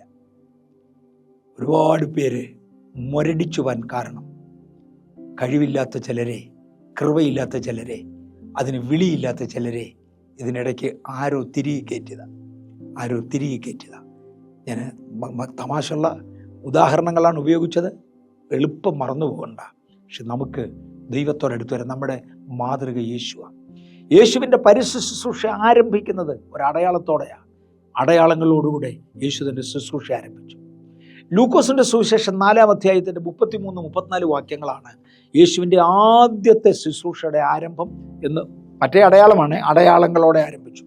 തൻ്റെ പരിശുദ്ധ ശുശ്രൂഷയുടെ ആരംഭം ലൂക്കോസിൻ്റെ സുവിശേഷം 4-ാം അധ്യായം 33-34 വാക്യങ്ങളാണ് എന്ന് പറയുന്നവരെ കണ്ടിട്ടുണ്ട്. എന്നേക്കാൾ അറിവുള്ളവരായതുകൊണ്ട് ഞാനത് അംഗീകരിച്ചേ മതിയാകൂ. അല്ലെന്ന് തെളിയിക്കാൻ എൻ്റെ ഒന്നും ഇല്ല, അതുകൊണ്ട് അത് അംഗീകരിച്ചേ പറ്റിയാവും. അന്ന് യേശു അശുദ്ധാത്മാക്കളെ പുറത്താക്കി. അവിടെ പള്ളിയിൽ അശുദ്ധഭൂതം ബാധിച്ച ഒരു മനുഷ്യനുണ്ടായിരുന്നു. അവൻ, നസ്രയനാകുന്ന യേശുവെ വിടൂ, ഞങ്ങൾക്ക് നിനക്ക് തമ്മിൽ എന്ത്? ഞങ്ങളെ നശിപ്പിപ്പാൻ വന്നിരിക്കുന്നുവോ? നീ ആരെന്ന് ഞാൻ അറിയുന്നു, ദൈവത്തിൻ്റെ പരിശുദ്ധൻ തന്നെ എന്ന് ഉറക്കെ നിലവിളിച്ചു. യേശുവിൻ്റെ പരിശുദ്ധ ശുശ്രൂഷയുടെ ആരംഭത്തിങ്കിൽ കനാവിലെ കല്യാണം വേറെ, അത് അടയാളം മാത്രം. ദേവാലയത്തിലേക്ക് കയറി ആദ്യത്തെ ശുശ്രൂഷയിൽ ഒരു ഭൂതത്തെ പുറത്താക്കിയെന്ന് കാണുന്നുണ്ട്. ബഥേൽ ചർച്ചിൽ ഞങ്ങൾ വന്ന ശേഷം ആരംഭത്തിൽ നടന്ന ബഹുമുഖ ഭൂത ശുശ്രൂഷകളെ നന്നായി ഓർക്കുന്നു. ഇന്നും പുതിയ സ്ഥലങ്ങളിലൊക്കെ പോകുന്നിടത്ത് ഭൂത ശുശ്രൂഷ ഒരു പ്രധാന ഭാഗമാണ്. അതുകൊണ്ട് തന്നെ യേശു തൻ്റെ ശിഷ്യന്മാരെ പറഞ്ഞയക്കുമ്പോൾ ലൂക്കോസിൽ പറയുന്നത്, നിങ്ങൾ പോകുമ്പോൾ അശുദ്ധാത്മാക്കളെ പുറത്താക്കുകയും. ഒന്നാമത്തെ ശുശ്രൂഷ അതാ. ദൈവരാജ്യം സമീപിച്ചു എന്ന് നിങ്ങൾ പറയാൻ പോവാ. ദൈവരാജ്യം വന്നിരിക്കുന്നു എന്ന് നിങ്ങൾ പറയാൻ പോവാ. സമീപിച്ചു എന്നൊക്കെ പറഞ്ഞ യോഹന്നാന്. ദൈവരാജ്യം വന്നിരിക്കുന്നുവെന്ന് നിങ്ങൾ പറയാൻ പോവാ. നിങ്ങൾ ആദ്യം ചെയ്യുന്നത് ഭൂതശാന്തി ശുശ്രൂഷയുമായിട്ടാണ്. നിങ്ങൾ പോകുമ്പോൾ അശുദ്ധാത്മാക്കളെ പുറത്താക്കുകയും. ഇവിടെ ഭൂതഗ്രസ്തൻ അലറിക്കൊണ്ട് നിലവിളിച്ചുകൊണ്ട് ആ വ്യക്തിയെ വിട്ടുപോയി. മത്തായിയുടെ സുവിശേഷം 10:1 അനന്തരം അവൻ തൻ്റെ 12 ശിഷ്യന്മാരെയും അടുക്കൽ വിളിച്ചു, അശുദ്ധാത്മാക്കളെ പുറത്താക്കുവാനും. ഒന്നാമത് ഏൽപ്പിക്കുക, അശുദ്ധാത്മാക്കളെ പുറത്താക്കുവാനും സകലവിധ ദീനവും വ്യാധിയും പൊറുപ്പിപ്പാനും അവർക്ക് അധികാരം കൊടുത്തു. ഇന്ന് കൊണ്ടിരുന്ന എല്ലാ രോഗങ്ങളും ശീലങ്ങളും വിട്ടുപോകുന്നുണ്ടോ? ഇല്ല. അത് ഒരാൾ ചെയ്യുന്ന കാര്യമല്ല ഞാൻ പറഞ്ഞത്. യേശു തൻ്റെ ശിഷ്യന്മാരെ ഒന്നിച്ചു വിളിച്ചുകൊണ്ട് പറയുന്നത്, ഇന്ന് ലോകത്തിൽ ലക്ഷം ശിഷ്യഗണങ്ങൾ യേശുവിനുള്ളതിനായി സ്തോത്രം. എല്ലാവരുടെയും കൂടെ ശുശ്രൂഷയുടെ ആകത്തുക എടുത്താൽ അതെ, അശുദ്ധാത്മാക്കൾ പുറത്താകുന്നു, സകലവിധ ദീനവും വ്യാധിയും പൊറുക്കുന്നു. അവർക്ക് അധികാരം കൊടുത്തു. ലൂക്കോസിൻ്റെ സുവിശേഷം 9:1-2 വാക്യങ്ങൾ, ലൂക്കോസിൻ്റെ സുവിശേഷം തന്നെ 10:19 ഒക്കെ വായിച്ചാൽ ഈ ആശയം നിങ്ങൾക്ക് കാണാൻ കഴിയും. യേശു തൻ്റെ ശിഷ്യന്മാരെ അയക്കുമ്പോൾ ഈ രോഗശാന്തികളും വിടുതലുകളും ചെയ്യുവാൻ അവരെ അധികാരപ്പെടുത്തി അയക്കുന്നതായി കാണാം. യോഹന്നാന്റെ സുവിശേഷം 14-ാം അധ്യായത്തിൻ്റെ 11-12 വാക്യങ്ങൾ നമ്മൾ മുമ്പേ കണ്ടു. ഞാൻ പിതാവിലും പിതാവ് എന്നിലും എന്നെ വിശ്വസിപ്പീൻ, അല്ലെങ്കിൽ എൻ്റെ പ്രവൃത്തി നിമിത്തം എന്നെ വിശ്വസിപ്പീൻ. അവൻ ഞാൻ നിങ്ങളോട് പറയുന്നു, ഞാൻ ചെയ്യുന്ന പ്രവൃത്തി എന്നിൽ വിശ്വസിക്കുന്നവനും ചെയ്യും. ഞാൻ പിതാവിൻ്റെ അടുക്കൽ പോകുന്നത് കൊണ്ട് അതിൽ വലിയതും അവൻ ചെയ്യും. ഇന്ന് ദൈവകരങ്ങളിൽ ഏൽപ്പിച്ചുകൊണ്ട് അത്ഭുതങ്ങളുടെയും വിടുതലുകളുടെയും രോഗശാന്തികളുടെയും വിമോചനങ്ങളുടെയും ശുശ്രൂഷ ചെയ്യുവാൻ നമുക്ക് ദൈവസന്നിധിയിൽ സമർപ്പിക്കാം. നിങ്ങൾ പോകുമ്പോൾ ഇത് ചെയ്യണം. മാത്രവുമല്ല, സുവിശേഷം പറയുകയും വേണം. ഇത് കണ്ടാണ് ആളുകൾ വിശ്വസിക്കുന്നത്. കേൾവി മാത്രമല്ല. പഴയ നിയമത്തിലെല്ലാം കേൾക്കുക, എൻ്റെ ജനമേ കേൾക്കുക, എൻ്റെ ജനമേ ചെവി തരിക, ഞാൻ മധുരോപദേശം പ്രസംഗിക്കുമോ എന്നൊക്കെ പറഞ്ഞ പഴയ നിയമം. പുതിയ നിയമം അങ്ങനെയല്ല. വന്ന് കാണുക. കേൾക്കാൻ മാത്രമല്ല, കാണാനും കൂടെ പുതിയ നിയമത്തിലുണ്ട്. ബിഹോൾഡ് എന്ന പദം പുതിയ നിയമത്തിൽ കാണാം. കാണത്തക്കതുപോലെ ദൈവക്രിയകളെ ചെയ്തു കാണിക്കുന്ന, സുവിശേഷം ചെയ്തു കാണിക്കുന്ന ചിലർക്കായി കർത്താവിനെ നന്ദിയോടെ സ്തുതിക്കുന്നു. പ്രാരംഭത്തിലെ സഭ ഇതിന് ഉത്തമ ഉദാഹരണമായിരുന്നു. അപ്പോസ്തലപ്രവൃത്തികളുടെ പുസ്തകം 2-ാം അധ്യായത്തിന് 41-ാമത്തെ വാക്യത്തിൽ 3000 പേര് അന്ന് സഭയോട് ചേർന്നു. കാരണം 2-ാം അധ്യായം 43-ാമത്തെ വാക്യം, അപ്പോസ്തലന്മാരാൽ ഏറിയ അടയാളങ്ങളും അത്ഭുതങ്ങളും നടന്നു. ചുമ്മാ ഒരു പ്രസംഗം കൊണ്ട് തന്നെ അങ്ങ് പോയെന്ന് ആരും തെറ്റിദ്ധരിക്കരുത്. നോ, അന്നവർ പറഞ്ഞത് സകല ഭാഷക്കാർക്കും മനസ്സിലായി എന്നുള്ളത് മഹാത്ഭുതമായിരുന്നു. അവിടെ കൊണ്ട് തീർന്നില്ല. അപ്പോസ്തലന്മാരാൽ ഏറിയ അത്ഭുതങ്ങളും അടയാളങ്ങളും നടന്നു. 2-ാം അധ്യായത്തിൽ തന്നെയാണ് ഏറിയ അത്ഭുതങ്ങളും അടയാളങ്ങളും നടന്നു. ഇത് കണ്ട ജനം വിശ്വസിക്കല്ലാതെ മാർഗമില്ല. പ്രായോഗികമായി സുവിശേഷം കൊണ്ടുവരുവാൻ ഇന്ന് ദൈവം നമ്മളെ വിളിക്കട്ടെ. വിടുതലുകളും വീര്യപ്രവൃത്തികളും ദൈവിക രോഗശാന്തികളും നമ്മുടെ അവകാശമാണ്. അത് സഭയുടെ അവകാശം. അപ്പോസ്തലപ്രവൃത്തി 2:47 ദിനം പ്രതി ജനത്തെ സഭയോട് ചേർത്തുകൊണ്ടിരുന്നു. അപ്പോസ്തലപ്രവൃത്തി 3:1 മുതൽ 10 വരെയുള്ള വാക്യം വായിക്കുമ്പോൾ, തന്റെ പിറവിയിലെ അമ്മയുടെ ഗർഭം മുതൽ മുടന്തനായി ദേവാലയ ഗോപുരത്തിൽ ഇരുന്ന് ഒരുത്തനെ പിടിച്ചെഴുന്നേപ്പിച്ച് വിടുന്ന ചരിത്രം കാണാം. ശിഷ്യന്മാർ യേശുവിനോട് കൂടെ നടന്ന ശിഷ്യന്മാർ എല്ലാ ദിവസങ്ങളും രോഗികളെ സൗഖ്യമാക്കിക്കൊണ്ടിരുന്നു. അപ്പോസ്തലപ്രവൃത്തികളുടെ പുസ്തകം 4:4 പുരുഷന്മാരുടെ എണ്ണം തന്നെ 5000-ഓളമായി. അപ്പോസ്തലപ്രവൃത്തി 6:1 മുതൽ 6 വരെയുള്ള വാക്യങ്ങൾ വായിക്കുമ്പോഴത്തേക്ക് ദൈവവചനം പരന്നു. സ്തെഫാനോസിന്റെ കയ്യാൽ ദൈവം വലിയ വീര്യപ്രവൃത്തികൾ ചെയ്തു. സഭ ദൈവത്തെ നന്നായി വാഴ്ത്തി സ്തുതിച്ചു. സഭ പെരുകിക്കൊണ്ടിരുന്നു. ഈ ദിവസങ്ങളിൽ പ്രതികൂലങ്ങളുടെ നടുവിൽ വളർത്തുന്നവനായ ദൈവം. അന്ന് പ്രതികൂലമില്ലയോ? സ്തെഫാനോസിനെ കല്ലെറിഞ്ഞു കൊല്ലുകയായിരുന്നു. എത്ര പേരുടെ തലവെട്ടി. അന്നും ഉള്ളതായത്, ഇന്നും ഉള്ളതായത്. ഇതിൻ്റെ നടുവിൽ ദൈവസഭയെ വളർത്തുവാൻ കർത്താവ് നമ്മെ ചിലരെ ഉത്തേജിപ്പിക്കട്ടെ, ഉയർത്തട്ടെ എന്ന് പറഞ്ഞ് ഇന്നത്തെ ഇടം നിർത്തുക. ഒരു പക്ഷേ വരുന്ന തിങ്കളാഴ്ചയും കൂടെ ഞാൻ ഇത് തന്നെ തുടർന്നേക്കും. ചൊവ്വാഴ്ച ഇത് വീണ്ടും യൂട്യൂബിലുണ്ടായിരിക്കും എന്ന് ഞാൻ കരുതുന്നു. കർത്താവ് നമ്മെ അനുഗ്രഹിക്കട്ടെ. ഒരു വാക്ക് നമുക്ക് പ്രാർത്ഥിക്കാം. കർത്താവും ദൈവവുമേ, അങ്ങയുടെ ജനത്തോടുകൂടെ അടിയനോടുകൂടെ ശ്രദ്ധിച്ച അങ്ങയുടെ ജനത്തെയും അനുഗ്രഹിച്ച വൻകൃപയ്ക്കായി സ്തോത്രം. ദൈവകരങ്ങളിൽ ഏൽപ്പിക്കുന്നു. ഈ ജനത്തെ അങ്ങ് ആശീർവദിക്കണം, അനുഗ്രഹിക്കണം, ദൈവകൃപ കൂടിയിരിക്കണം, മഹത്വം കർത്താവ് എടുക്കണം. യേശുവിൻ്റെ നാമത്തിൽ തന്നെ ആമേൻ.